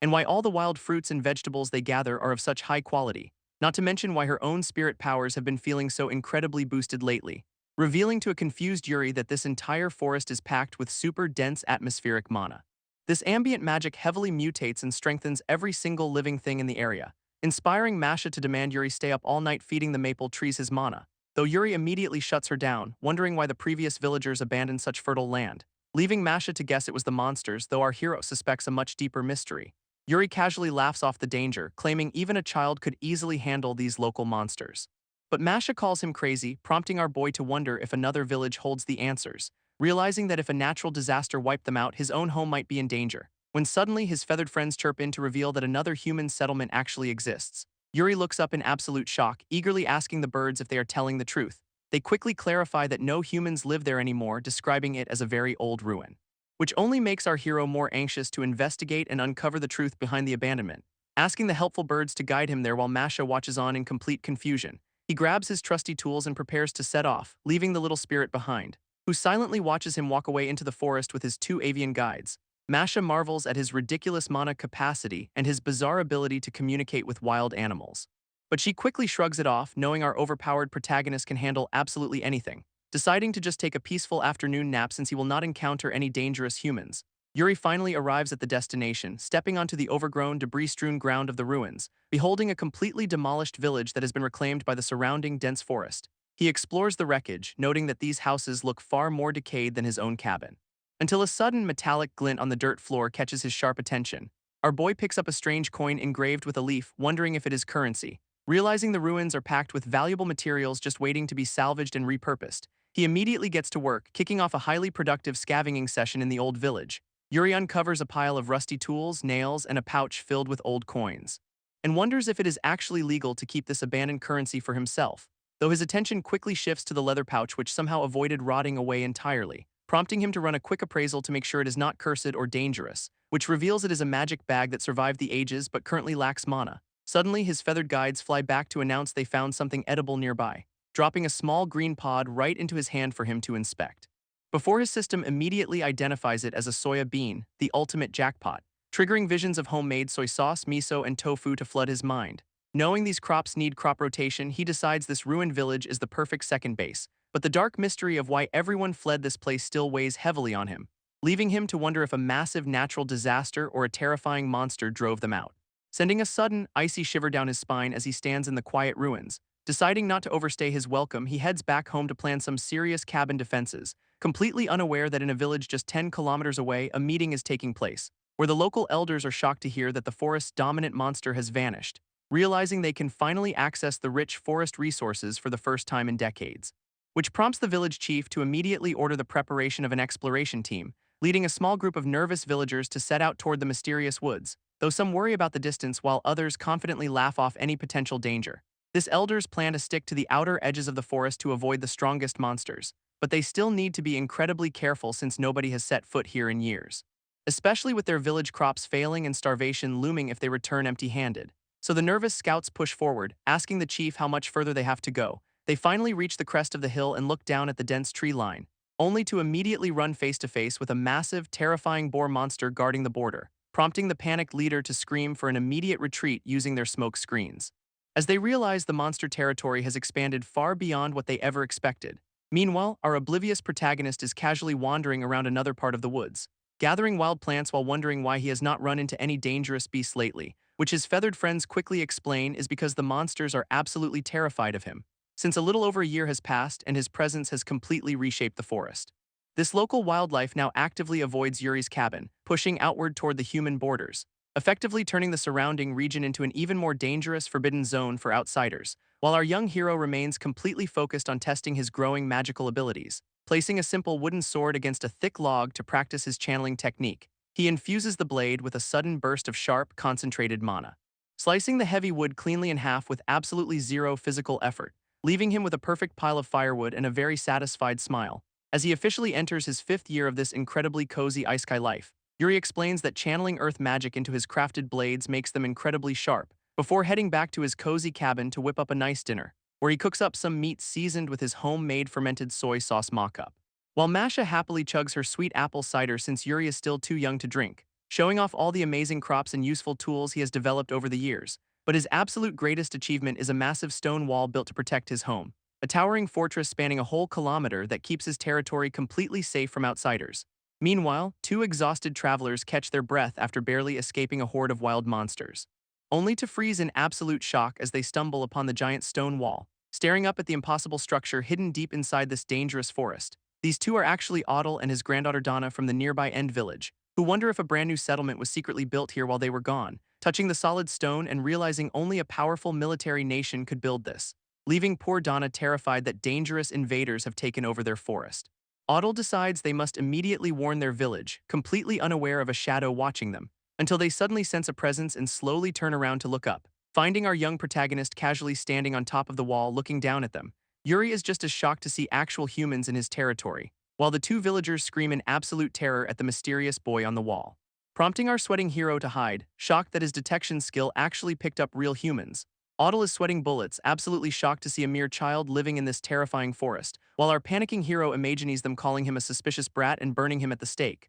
leaving the old man equally terrified that this kid will call his powerful parents to attack them, prompting Yuri to grit his teeth and prepare to make a massive gamble on his next move. As the elderly traveler looks up in sheer dread, expecting the absolute worst to happen, only for both villagers to suddenly drop to their knees and beg the boy for mercy. This unexpected surrender leaves our young protagonist completely speechless as he processes their dramatic reaction, slowly opening the massive stone gate of his fortress to address his unexpected visitors, who look up in absolute awe as the giant stone wall parts right before their eyes. Yuri peeks out from behind the heavy stone door, trying his best to look completely harmless, and the old man quickly apologizes for his wild assumptions about invaders in the forest, silently observing the two travelers to gauge if they pose any actual threat to his home. Realizing that while he was fully prepared to fight, these people seemed genuinely harmless and confused, our boy decides to test the waters by initiating a peaceful conversation with them, asking if they have any business here while the old man frantically waves his hands, explaining that they are just simple villagers from a nearby settlement called End Village,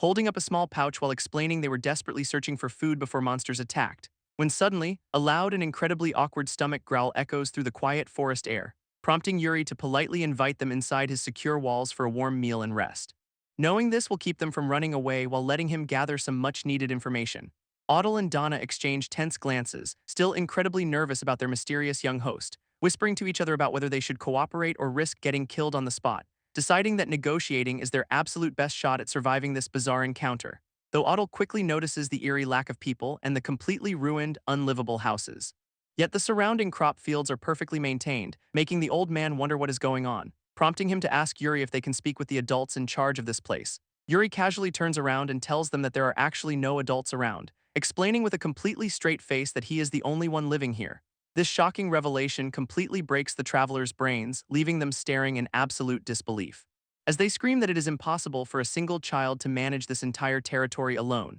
Otto points at the massive stone wall, demanding to know who built it, only for Yuri to claim he did, sending the poor old man into a state of absolute soul-crushing shock, which makes our oblivious protagonist realize his casual magical feats might not be so normal after all. He remembers that in a normal society, constructing such massive fortifications requires a whole team of workers. So he quickly tries to downplay his overpowered abilities by claiming it was incredibly difficult, scratching his head while admitting it took him a whopping 10 days of hard labor to finish. This only makes the travelers respect him more, imagining a tragic genius working himself to the bone, leading Otto to gently ask why a child is living in this dangerous forest all alone. A sharp glint flashes in Yuri's eyes as he realizes this is his moment to shine, putting on a sad face to deliver the fake, tragic backstory he prepared for this exact situation. Yuri spins a tragic tale about arriving here 5 years ago with his grandfather, explaining that the old man went out to gather herbs one day and never returned, leaving our young hero to nervously sweat as he hopes they buy this fake backstory, which completely works since both travelers burst into tears over his tragic childhood.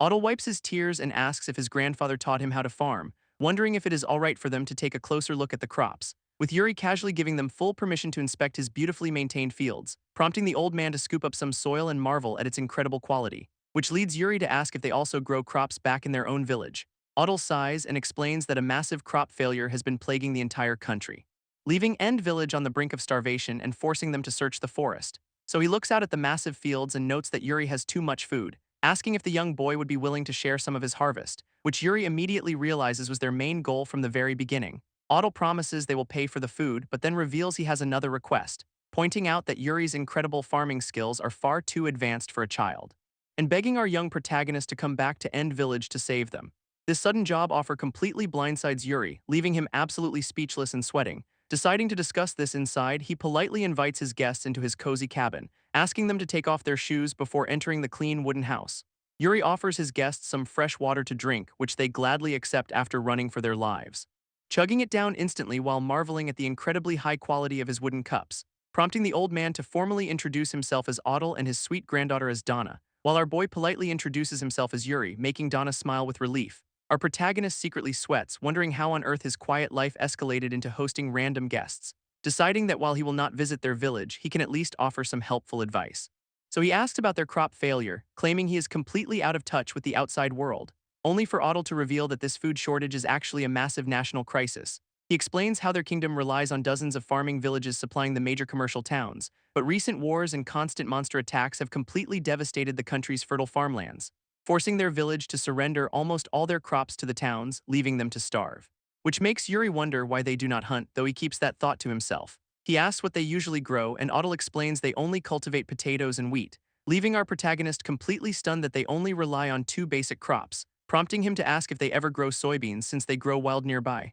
only for Otto to gasp in horror and warn him that soybeans are highly toxic. Realizing their agricultural knowledge is severely lacking, Yuri asks to inspect the food they gathered, and Otto opens his bag to reveal a pathetic pile of tiny wild fruits and potatoes, making Yuri wonder why they do not gather abundant forest resources like acorns or nuts, which only makes the old man stare back in absolute confusion at such a bizarre suggestion. Yuri realizes they avoid wild fruits because they are bitter and cause severe stomach aches. Understanding that in a world crawling with monsters, people are naturally terrified of food poisoning, but leaving things as they are means their entire village will eventually starve, so our kind-hearted hero decides to step in and asks them to wait just a moment. He returns shortly after, placing a warm bowl of mysterious food right in front of them, which immediately fills the room with a sweet aroma that Donna recognizes as high-grade maple syrup, prompting the hungry travelers to hesitantly lift their spoons to try this unknown dish, slowly taking a bite as they prepare themselves for whatever flavor awaits them. Instantly, their eyes light up with pure joy as the incredible sweetness washes over them, leaving them screaming in absolute delight over the perfect crispy outside and chewy inside,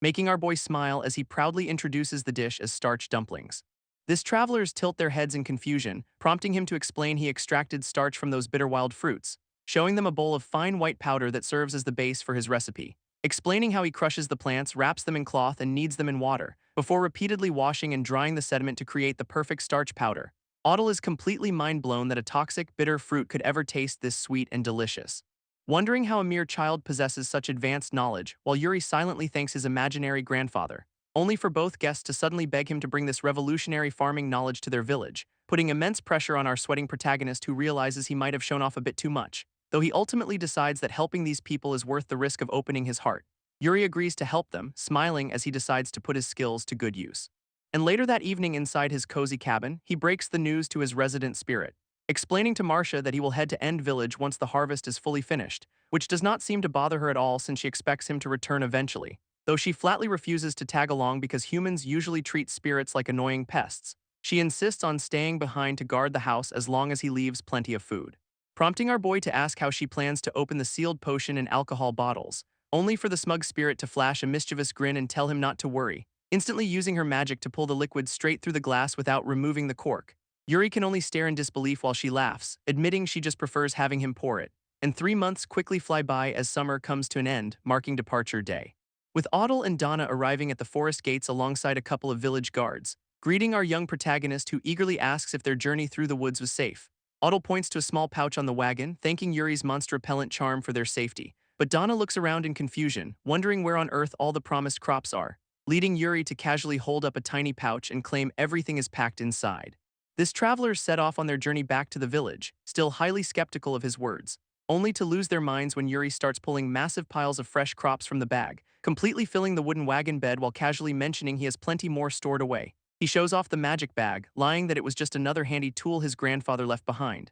Yuri explains that using the bag lets him hide his overpowered storage magic from suspicious eyes, As Otto suddenly asks if our young protagonist actually knows how to safely eat those toxic soybeans, which Yuri casually explains only requires boiling them in hot water for a few minutes to neutralize the toxins, leaving the travelers completely dumbfounded that such a simple cooking method could solve their massive food crisis. Our boy goes on to explain how legumes naturally enrich the soil by absorbing nitrogen from the air, advising them to mix the leftover leaves and stems back into the ground to restore its nutrients, which makes Donna and Otto sweat as they wonder what kind of legendary scholar his grandfather actually was. This old man ponders this incredible wisdom, deeply respecting the mysterious elder who raised such a genius child, though Yuri quickly waves his hands to reject Otto's offer of sending guards to watch his house. Soon, the wooden wagon finally clears the forest, and Donna excitedly points out their destination in the distance, welcoming our young protagonist to their home as he stares ahead with wide, curious eyes. End Village stretches out before them, nestled right against the massive mountains under a clear sky.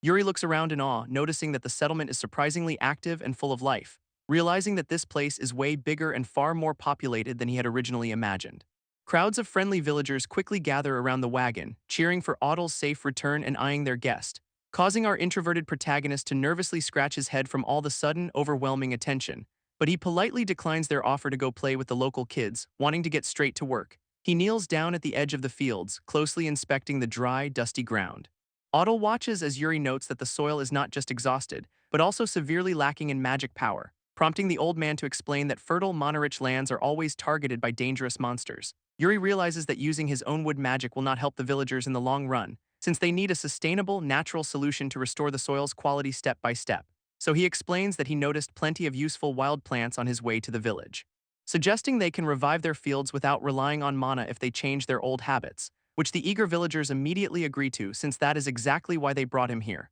With everyone cheering in agreement, Yuri's grand mission to restore End Village officially begins, as he gathers the local farmers in the dry fields to start their first lesson. Holding up a bowl of soybeans, our young protagonist introduces the seeds he harvested last year, explaining that while they are slightly behind schedule, they can still plant them in time, demonstrating how to poke a small hole directly into the dry dirt with a finger, before dropping a single soybean seed right into the center of the shallow opening, and gently patting the loose soil back over it to secure the planting spot. Our boy promises the seeds will sprout in a week, advising them to rotate their crops regularly, showing a simple diagram of a 3-year rotation system to keep the soil healthy and fertile, which leads him to suggest planting Lacola, a local bulb plant that can yield rich starch. This villagers instantly sweat in sheer terror, warning him that Lacola bulbs are incredibly toxic, but Yuri reassures them that removing the poison is easy, making it completely safe to eat. He remembers Otto comparing the chewy starch dumplings to a slime desperately resisting being eaten, so he happily holds up a fresh bowl of his homemade starch dumplings for them, prompting the nervous farmers to hesitantly take a bite and instantly scream in absolute delight. Yuri explains that planting these toxic bulbs around the fields actually keeps underground pests away, prompting the hyped-up villagers to start planting immediately while our boy warns them to wash their hands, feeling incredibly relieved that his agricultural advice will finally help improve their dire food situation. Although he was initially quite anxious about leaving his cozy home, he is glad he came. This peaceful morning sun rises over the distant mountains, marking the start of a brand new day. Waking up in a comfortable bed, Yuri stretches happily and appreciates the warm hospitality of the villagers, as Donna greets him at the door, amazed that he accomplished so much on his very first day. Before dragging him outside to attend a special welcome party they prepared to celebrate his arrival, presenting a massive feast of delicious food and inviting our hungry protagonist to eat his fill. Yuri is completely taken aback by their generosity, thanking them for putting together such a wonderful banquet, when his eyes suddenly catch sight of a mysterious dish sitting right in the middle of the table, staring in absolute shock at a rich soup filled with massive, juicy chunks of actual meat, prompting him to hesitantly ask what kind of animal this incredibly rare luxury came from. Otto explains it is goat meat, referring to the fluffy, high-value animals Yuri saw grazing yesterday, which instantly makes our sweating protagonist panic, worrying they slaughtered a precious livestock just for him. But the old man quickly reassures him that they only use preserved dried meat for the soup, letting out a sigh of relief before taking a cautious bite of the notoriously gamey meat, only to widen his eyes in surprise at how tender and completely odorless the dish is. Learning that soaking it in alcohol removes the smell, making him want to bring some back for Marcia. Before asking if goat is the only source of meat the villagers are able to eat, Yuri asks why they do not just hunt monsters to supplement their meager food supply, but Otto sighs and explains they lack both decent weapons and skilled fighters to do so, leaving our sweating protagonist to assume these villagers are actually way stronger than him. Instantly imagining a terrifying dragon attack and panicking over how he would ever survive, our boy asks why they do not just hire mercenaries to protect the village, though Donna explains they are too poor, relying instead on traveling adventurers who occasionally visit, only for a loud, metallic clanging sound to suddenly echo through the entire settlement, startling everyone at the table as they look up in absolute shock and confusion. Donna immediately recognizes the frantic ringing, warning Yuri that a monster is approaching, while the watchtower guard screams for everyone to close the gates and prepare for battle, prompting her to pull our young hero away as he wonders what kind of beast is coming, as a nearby guard yells up to the tower to identify the incoming threat. This lookout shouts back that a massive monocorn bear is heading straight for them, adding that a group of wooden carriages is trailing closely behind the beast, before suddenly cutting himself off as he realizes something else about the situation, joyfully announcing that it is actually a merchant caravan known as the Footsteps of Fortune. Smiling warmly, Donna lets out a sigh of relief and tells Yuri to relax, explaining that these wealthy traveling merchants always hire elite adventurers to guard their cargo. Introducing a legendary party of highly skilled warriors who have saved their village before, which instantly makes our protagonist's eyes sparkle with excitement as he hopes to watch them fight. Donna quickly drags our young protagonist away to keep him safe from the incoming danger, while the massive monocorn bear roars furiously, ready to tear the entire settlement apart. But the elite adventurers of the merchant caravan step up to handle the threat directly, prompting their leader to draw his sword and order his party to finish it quickly. An elf archer immediately steps forward, aiming her bow to cast a shadow-binding spell, which successfully pins the giant beast to the ground so it cannot move an inch, before their mage casts a powerful body enhancement spell to buff the frontline fighters, allowing the swordsman to charge forward with a massive battle cry to deliver the final blow. Soon, the defeated monster is loaded onto a wooden cart while the grateful villagers cheer wildly, and the friendly leader happily greets everyone, glad to see them doing well after a year, only to suddenly stop mid-sentence as his eyes lock onto a completely unfamiliar face, leading Otto to step forward and introduce Yuri as their highly respected young guest. This old man casually mentions that Yuri lives all by himself in the dangerous demonic forest, leaving the seasoned warrior completely dumbfounded by such an absurd and unbelievable claim, staring down at our sweating protagonist with intense, highly suspicious eyes as he evaluates him. Our boy instantly panics inside, realizing that living alone in a monster haven sounds incredibly sketchy, so he desperately tries to deflect the suspicion by praising the adventurer's incredible combat skills, laughing nervously as he mentions that he also had a minor run-in with a bear. Yuri casually explains that his bear was twice this size, assuming it was just weak, which completely breaks the leader's mind as he realizes Yuri casually defeated a legendary Gambit grizzly. This leader tells Yuri that even seasoned adventurers would risk their lives fighting a beast like that, asking if a mere child actually claims to have taken down such a legendary monster, only for the warrior to suddenly throw his head back and burst into roaring laughter, teasing our boy for having such a wild imagination and wishing him luck on his future hunts, leaving Yuri completely dumbfounded that his genuine achievement is being treated as a childish joke, while the other party members chuckle, recalling how they also boasted about slaying dragons as kids, but their laughter is suddenly cut short when a wealthy merchant steps up from behind them. This mustache-twirling merchant gasps in absolute shock, demanding to know if the rumor is actually true. Before introducing himself as Adon, the leader of the caravan, alongside Cuddle's elite adventure party, eagerly asking Yuri if he managed to harvest any rare materials from that legendary beast, prompting our boy to casually reach into his magic bag and pull out a massive bone, which instantly makes the seasoned merchant and the warrior freeze in sheer, unadulterated disbelief, realizing from its incredible weight and dense mana signature that this is indeed the real deal. So Adon quickly gets serious, declaring that how the boy obtained it does not even matter anymore, begging Yuri to sell it to him while our protagonist casually mentions he wanted soup broth, sending the merchant into a hysterical panic over such an absurd waste of a legendary ingredient, explaining that a single bone is worth a whole gold coin, which is a massive fortune. Yuri is completely stunned by this revelation, realizing he has absolutely no concept of market value. Reflecting on how sheltered he has been, not even knowing the name of his own country, but he decides this is the perfect chance to learn, reaching back into his bag for more. Yuri pulls out a giant Gambit grizzly gallbladder, sending the merchant into absolute shock, as Adon desperately begs to buy it for 3 gold coins while our boy keeps digging, leaving the merchant completely overwhelmed by the legendary loot as Cuddle points out his lack of cash, prompting Adon to sheepishly explain that his main vault is back at the City Guild, which leads him to ask if Yuri would be willing to travel back with them, offering to cover all of his travel, lodging, and food expenses for the round trip. But Otto quickly steps in to encourage our young protagonist to take the leap, reassuring Yuri that the wealthy merchant is a highly trustworthy and reliable old friend. While Donna excitedly chimes in about all the incredible things they can buy with that money, making our boy realize he wants to see the world instead of letting his wealth rot, so he firmly shakes Adon's hand to seal their brand new business partnership, happily agreeing to join the caravan on their journey to the bustling city. Soon, Yuri waves goodbye to the cheering villagers as the wooden carriages finally set off, introducing the colorful cast of characters and elite adventurers joining him on this grand adventure, as the caravan travels deep into the scenic mountains of the Rivalan Kingdom, where Adon explains that their destination is Lorenzen, the commercial heart of the entire realm, leaving Yuri amazed to learn it is the second largest city in the country, while Donna leans in close to express how incredibly excited she is. Flashing a bright, cheerful smile that instantly warms our young protagonist's heart, feeling pleasantly surprised that she decided to tag along for the ride. Audle explains that Donna has never visited the city, suggesting this trip is a great learning experience, though Yuri quickly realizes the old man actually just caved to her intense, terrifying pressure. But Cuddle reassures everyone in the carriage that they are perfectly safe with elite adventurers around. Until our boy's ears suddenly twitch as his passive detection skill triggers a warning, revealing 7 hostile entities closing in on their position like a pack of hunting wolves, prompting Yuri to calmly warn the party leader that they are currently being targeted, which instantly catches Cuddle off guard just as a terrifying howl echoes through the forest, sending the caravan's beastman Scout into a panic as he confirms the imminent danger, leaving the seasoned warrior completely shocked that a mere kid detected them before his scout. While the wolf-like Scout sniffs the air, his face turning pale with pure dread, warning his leader that a highly dangerous scent is rapidly approaching their location. As a massive, snarling greed wolf emerges from the thick shadows of the trees, counting a total of 7 massive beasts completely surrounding their vulnerable wooden carriages,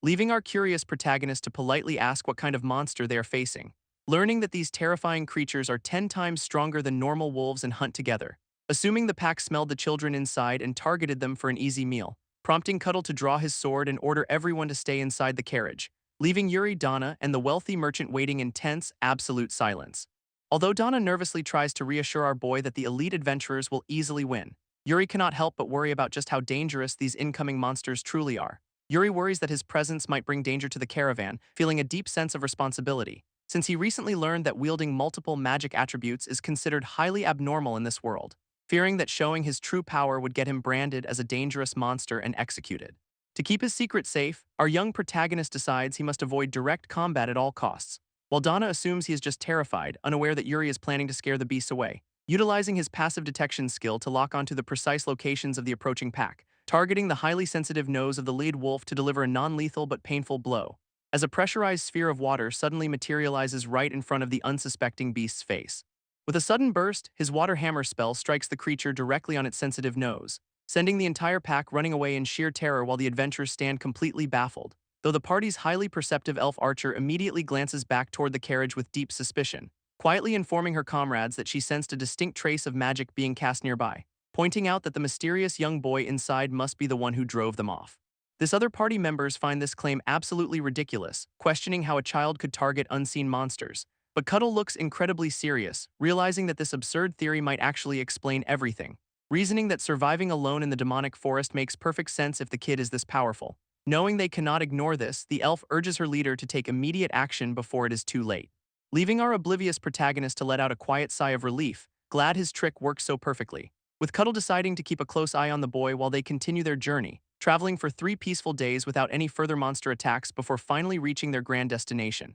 This caravan finally passes through the massive, towering gates of the grand city, revealing a bustling street filled with elegant carriages and incredibly well-dressed citizens, leaving our young protagonist and Donna completely wide-eyed with sheer, unadulterated wonder, as they officially enter Lawrenson, the massive and incredibly wealthy commercial heart of the kingdom, where Yuri immediately notices how clean the streets are and how prosperous everyone looks. Adon explains that he must head to the merchant guild to unload his cargo, instructing the kids to go rest at his private estate alongside Cuddle's elite party, who happily guide the young travelers through the incredibly crowded and lively city streets, though Donna nervously whispers that a massive place like this could easily be dangerous, prompting Cuddle to explain that the city is indeed full of thieves and scammers, warning the children that they should never wander around these busy streets alone, before bursting into laughter and reassuring them that they are perfectly safe with his party. Soon, the group finally arrives at the entrance of a massive, gated property, revealing a ridiculously huge luxury mansion that leaves Yuri completely speechless with shock, where a professional maid politely bows and warmly welcomes the elite adventurers inside, as Cuddle casually tells the kids to make themselves completely at home, leaving Donna absolutely starstruck as she wonders if they are entering a royal castle. While Yuri curiously asks if their wealthy merchant friend is actually a member of royalty, only for the seasoned warrior to laugh and explain that rich merchants just love showing off, making our young protagonist let out a quiet sigh at the sheer absurdity of it all. Yuri relaxes on the incredibly soft bed, realizing he might never enjoy his simple village mattress again, staring up at the elegant chandelier while reflecting on how fast his life has changed. Thinking back to the lively dinner they shared and realizing he actually enjoyed the warm company, until a sudden knock at his bedroom door abruptly cuts through his peaceful thoughts, prompting our young protagonist to quickly sit up and welcome his late-night visitor inside. Cuddle peeks his head through the doorway, sheepishly apologizing for disturbing the boy at such an hour, explaining that he has a highly urgent matter he needs to discuss with him immediately. Before the heavy wooden door gently clicks shut as they head out to talk. Meanwhile, a professional maid warmly welcomes the wealthy merchant Adon back to his massive estate, who asks if everyone has gone to sleep only to learn the kids are resting. But the elite adventurer party is currently gathered around their leader, who is face down on the floor, groaning in absolute despair as he dramatically announces that he has just been brutally rejected. This seasoned warrior explains that he tried to recruit Yuri into their elite adventurer party, fully convinced that the boy possesses a terrifying level of talent they must secure early, recalling how our protagonist flatly crossed his arms and declared he has zero interest in adventuring, leaving Adon to stroke his chin, realizing Yuri's firm refusal means other parties will not recruit him either, adding that the legendary materials Yuri provided are so valuable they must keep them secret. Warning that greedy merchants and dangerous criminals would immediately target the boy if word got out, pointing out that while Yuri has incredible knowledge, he still lacks any basic concept of market value, which makes it their absolute duty to protect him while uncovering the truth behind his mysterious power. Yuri sleeps peacefully in his luxurious bed while the adults finalize their secret plan to protect him, as the bright morning sun rises over the wealthy merchant's massive city estate, prompting our young protagonist to head downstairs and warmly greet his host in the dining room, where he happily mentions how incredibly soft and comfortable the silk pajamas and bedsheets were, only for Adon to casually offer to let him keep them as a personal gift, which immediately sends our polite boy into a frantic panic as he tries to decline. But the wealthy merchant insists that Yuri is his very first young guest to use them, reaching out his hand to reassure the boy that there is absolutely no need to hesitate, leaving Yuri completely wide-eyed with suspicion as he wonders if this is some kind of trap. Inside his mind, a chaotic committee of mini-Yuris desperately debates whether to accept the generous offer, sending our overwhelmed protagonist stammering in absolute confusion as his brain completely short-circuits, until he finally gives in and politely accepts the luxurious gifts with a nervous bow. While Adon secretly smirks to himself, fully satisfied that his clever plan is working flawlessly, knowing that investing in a strong relationship is the absolute fundamental rule of any successful merchant, hoping to build a genuine friendship that will eventually reveal the secrets behind Yuri's power, as he flashes a warm, gentle smile to make the boy feel completely at ease, prompting Yuri to quietly sip his tea while realizing he will never understand rich people. Our boy then curiously asks about Donna and Cuddle, learning they already left for a walk, which instantly fills him with absolute dread as he realizes he totally overslept today. But a delicious breakfast plate is served to remind him there is still plenty of time. A professional maid tells them the bath is ready, which immediately catches our young protagonist completely off guard, since the concept of a hot bath is incredibly rare in this magic-filled fantasy world, prompting Yuri to excitedly ask if they actually have a fully functioning bath in the mansion, because most people just use clean magic instead of wasting resources on heating up water. Yuri casually mentions how glad he is, admitting he usually takes baths back at home, though he confesses he tries to save water by only bathing every 2 days, leaving the wealthy merchant completely flabbergasted by the sheer luxury of bathing in a monster-filled forest. While our polite protagonist happily says grace and digs into his delicious breakfast plate, Adon sweats profusely as he realizes his casual attempt to pry into Yuri's background completely backfired, only making the mysterious young boy's true identity seem even more baffling than before. Later that morning, Donna complains that she wanted to try the luxurious bath as well, as Adon happily promises to show the kids around the city's finest commercial districts,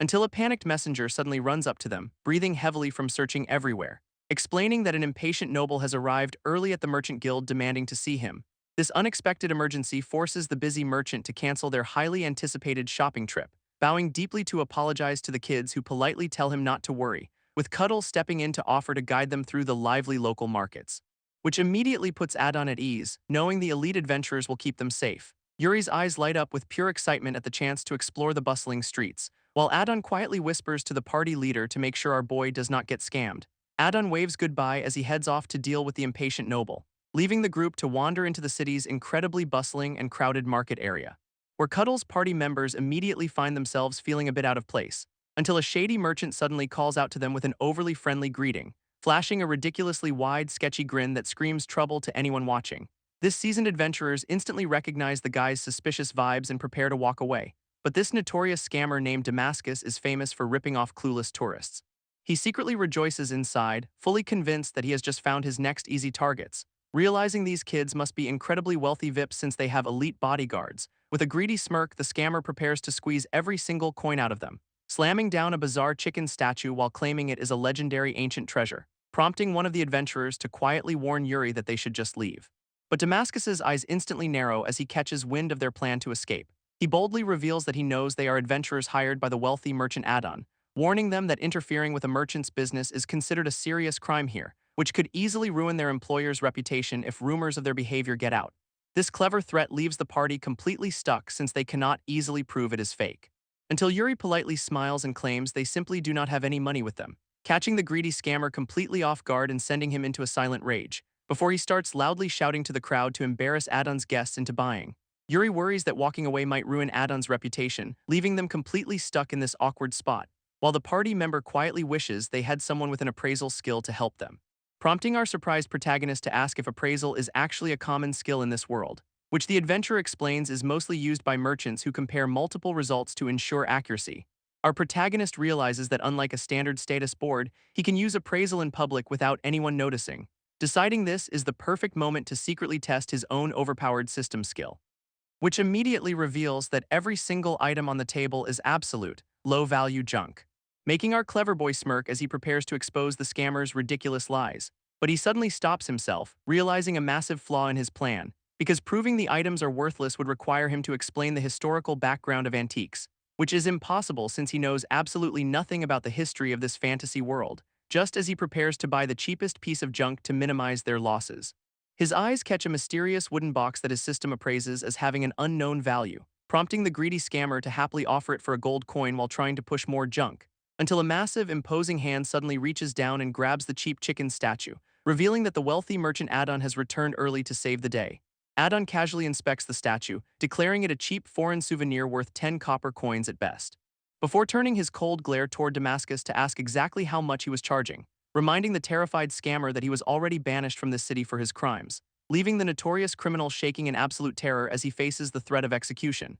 Damascus runs away screaming in absolute terror, swearing he will never set foot in this city again, leaving our polite protagonist to warmly thank the wealthy merchant for stepping in to save them. While Yuri gets squeezed in a sudden, tight hug from a very relieved Donna, as the surrounding crowd erupts into loud cheers, praising Adon's legendary wisdom and sharp eye, Adon waves back to his adoring fans, proving just how respected he is in this bustling market, explaining to Yuri that he regularly patrols the area to keep these shady scammers in check, pointing out that our young protagonist also possesses an incredibly sharp eye for valuable treasures, which leaves Yuri staring down at the mysterious wooden box he picked, wondering what it is, though Adon playfully promises to reveal its secrets only after they return safely to the mansion. First, the wealthy merchant turns to deliver a stern lecture to the elite adventurers for their carelessness, prompting Yuri to smile awkwardly while realizing the scammer made a huge mistake targeting kids anyway. Suddenly, our young protagonist freezes as he senses something is terribly wrong in the crowded street, looking around the busy market stalls only to realize a vital member of their group is missing, before Cuddle and Adon both widen their eyes in absolute shock, realizing Donna is completely gone, sending the group into a frantic panic as they desperately shout her name through the crowd. They search every nearby alleyway and market stall, but the young girl is nowhere to be found, making a deeply worried Yuri ask if she might have actually been kidnapped by someone, instantly sending a cold shiver down the wealthy merchant's spine as he considers the possibility, with Cuddle pointing out she vanished in a split second during the scammer's chaotic commotion, suggesting they split up immediately while Adon mobilizes his personal guards to search the entire city. Cuddle orders his party members to split up and search different directions while he protects Yuri. But our brave young protagonist immediately steps forward and begs to join the search party, prompting the adults to quickly refuse because they cannot guarantee his safety in a crisis. Yet Yuri insists that he cannot just sit around safely after failing to notice her disappear, leaving the wealthy merchant completely torn as he hesitates to let the young boy go, until Cuddle suddenly grins and praises our protagonist for showing such incredible courage, declaring that they would not be real men if they left a worried friend behind. Adon finally gives in and warns them to be extremely careful out there, sending the group dashing through the streets while Cuddle tells Yuri to stay close, though our clever boy knows that running around blindly will never help them find her, realizing he can use his op detection skill just like he did in the forest, which instantly projects a massive radar map of every single moving target nearby, allowing him to filter out the normal crowd and search for any unusual movements, until he locks onto a specific target that perfectly matches Donna's frantic behavior. Yuri quickly points Cuddle in the right direction, urging him to follow his lead, while somewhere deep inside the city's winding streets, heavy breathing echoes out, revealing that a completely lost Donna is wandering around looking for the market, after getting swept away by the massive crowd and losing her bearings entirely, until a mysterious voice suddenly calls out to ask if she needs some help, only for two incredibly sketchy guys to smirk, realizing they just found an easy target. This two sketchy guys offer to guide Donna to a much better place, but she instantly recalls hearing about the dangerous criminals lurking around the city, realizing with absolute dread that these suspicious men might actually be real kidnappers, prompting her to quickly decline their offer and try to run away. Suddenly, a rough hand reaches out and tightly grabs her by the wrist, as the sketchy thug sneers that he has no intention of letting her escape, flashing a sharp dagger to warn her against making any loud noises. Tears well up in Donna's eyes as her worst nightmare finally comes true, bringing back a terrifying memory of a warning her grandfather once gave her, reminding her that getting caught by kidnappers means never seeing her home again. Terrified of being taken away, she desperately wishes she could just go back, crying out in her mind to see Yuri and the others just one more time, until a familiar voice suddenly echoes through the alleyway, calling her name, revealing that Cuddle and Yuri have successfully tracked her down just in time. Donna looks up with tears of pure joy, shouting their names in relief, but the angry thug barks at them to stop interfering with his business, snapping his fingers while mocking them for trying to play the hero. Instantly, several heavily armed thugs emerge from the shadows to surround our group, leaving Donna trapped as the criminals prepare to fight their new targets. Cuddle simply sighs, casually noting how terrible the city's security must actually be. Cuddle immediately steps in front of Yuri, telling our young protagonist to stay back, pointing out that while weapons are banned in the city, these thugs clearly do not care. Swiftly throwing a heavy punch, declaring that he has absolutely no intention of backing down, Yuri watches the chaotic brawl, wondering if he should use magic to help his struggling allies. But Cuddle suddenly gasps as he realizes the main kidnapper is slipping away with Donna, leaving the rest of the gang to keep the elite adventurer busy in the street, while Cuddle desperately tries to break free from a thug holding a sharp dagger. Realizing they will lose her if he does not act right now, Yuri grits his teeth, dashing past the fighting adults despite Cuddle screaming at him to stop his reckless charge, remembering how the god of this world promised him the minimum power needed to survive, before he boldly blocks the kidnapper's path, declaring that he will never let them take Donna. Looking the criminal dead in the eye, our brave young protagonist demands that he release her, prompting the arrogant thug to laugh hysterically while drawing a wicked dagger to threaten him, as a crying Donna desperately begs Yuri to run away and save himself from danger, until the kidnapper lunges forward, aiming a deadly strike directly at our young hero's head. But Yuri suddenly blinks in confusion, realizing something incredibly strange about this incoming attack, noting that the thug's strike lacks the terrifying pressure of the wild boars he fought, completely lacking the lethal sharpness of the giant mantis monsters from the forest, and being nowhere near as fast as the giant birds he easily dodged before. With a confident look, our overpowered protagonist realizes he can easily handle this pathetic opponent. Yuri unleashes a devastating punch, striking the arrogant kidnapper directly under the chin, sending the thug flying backward as he completely loses consciousness from the single blow, which leaves Donna staring in absolute shock as the massive criminal crashes onto the pavement. Even the remaining gang members freeze in sheer terror, unable to believe a kid did that. And soon enough, news of our young protagonist's heroic victory reaches the wealthy merchant's mansion, where Yuri humbly explains that he only won because the thugs were incredibly weak, though Adon still hands him a heavy pouch of gold coins as a reward from the city. Our polite protagonist accepts the reward, but his attention quickly shifts to the traumatized young girl, who is currently sobbing and blaming herself for putting everyone in such terrible danger, prompting Yuri to brainstorm a creative way to cheer her up and make her smile again, until he suddenly remembers the mysterious wooden box he bought from the market scammer. He presents the box to Adon, asking if the wealthy merchant can finally reveal its secrets, which the merchant explains is a highly complex trick box utilizing spatial magic properties, requiring someone to carefully slide the hidden wooden panels in a very specific sequence, while simultaneously channeling precise amounts of mana into each section to unlock the seal. Our clever protagonist immediately understands the concept, comparing it to a high-tech puzzle safe, as Adon hands it back and playfully challenges the young boy to open it himself, leading Yuri to channel his mana and slide the final panel with a satisfying click, revealing a breathtaking, jewel-encrusted flower hair ornament resting quietly inside the open compartment. This stunning discovery leaves Adon completely speechless, realizing the item is worth a massive fortune. Yuri holds the stunning flower ornament, wondering if such a beautiful item is really that valuable, while a tearful Donna sits nearby, still feeling incredibly guilty about the entire kidnapping ordeal, prompting our generous protagonist to smile warmly and hand the priceless treasure directly to her, explaining that he has absolutely no use for it and wants her to have it. Donna instantly turns bright red, her heart pounding as she stares at him in sheer disbelief, stammering about how incredibly kind and reliable Yuri always is whenever they are in trouble, leaving our clueless young hero completely puzzled by her sudden, intense blush and nervous sweating, until she suddenly screams that she is not mentally prepared yet and runs away crying. This nearby adventurers immediately burst into laughter, teasing Yuri and cheering on his romantic success, though Cuddle quickly sighs and realizes our boy had absolutely no idea what he just did, revealing that gifting expensive jewelry in this world is actually a formal proposal of eternal love, which hits Yuri like a lightning bolt as he remembers his actual mental age of 37. He panics, imagining himself locked in a wooden pillory for trying to propose to a child, desperately chasing after Donna around the mansion to explain the massive misunderstanding to her, leading to a highly awkward week of avoiding each other in the wealthy merchant's estate, before a deeply stressed Adon sits down with Cuddle groaning in absolute mental exhaustion. Our wealthy merchant admits that the more he learns about Yuri, the less he actually understands him, mentioning that our overpowered protagonist caused another massive scene at a local shop just yesterday. Flashing back to Adon's high-end apothecary shop where a sudden, deafening scream echoes outside, as terrified employees cover their ears while a legendary mandragora unleashes its deadly, high-pitched wail. Adon frantically tells Yuri to cover his ears before the deadly scream can shatter their eardrums, but they all blink in confusion as the legendary monster sits on the counter in absolute silence, leaving the shop's expert to wonder if this incredibly rare specimen has somehow withered away, until Yuri cheerfully explains that he simply grew it in his own backyard garden. This casual revelation leaves the shopkeeper and Adon completely frozen in sheer disbelief, as our clueless protagonist explains that he just replanted a wild one he found, prompting the terrified expert to cover his ears in panic as Adon holds the silent plant. This expert explains that harvesting a mandragora is normally a highly dangerous, life-threatening ordeal, especially since this particular specimen is an incredibly potent and hazardous subspecies. Adon notes that the forest Yuri lives in is blessed with rich soil and dense mana, but he secretly suspects there is a much deeper secret behind our boy's farming success, wondering if Yuri is subconsciously using some kind of overpowered magic to enhance his crops.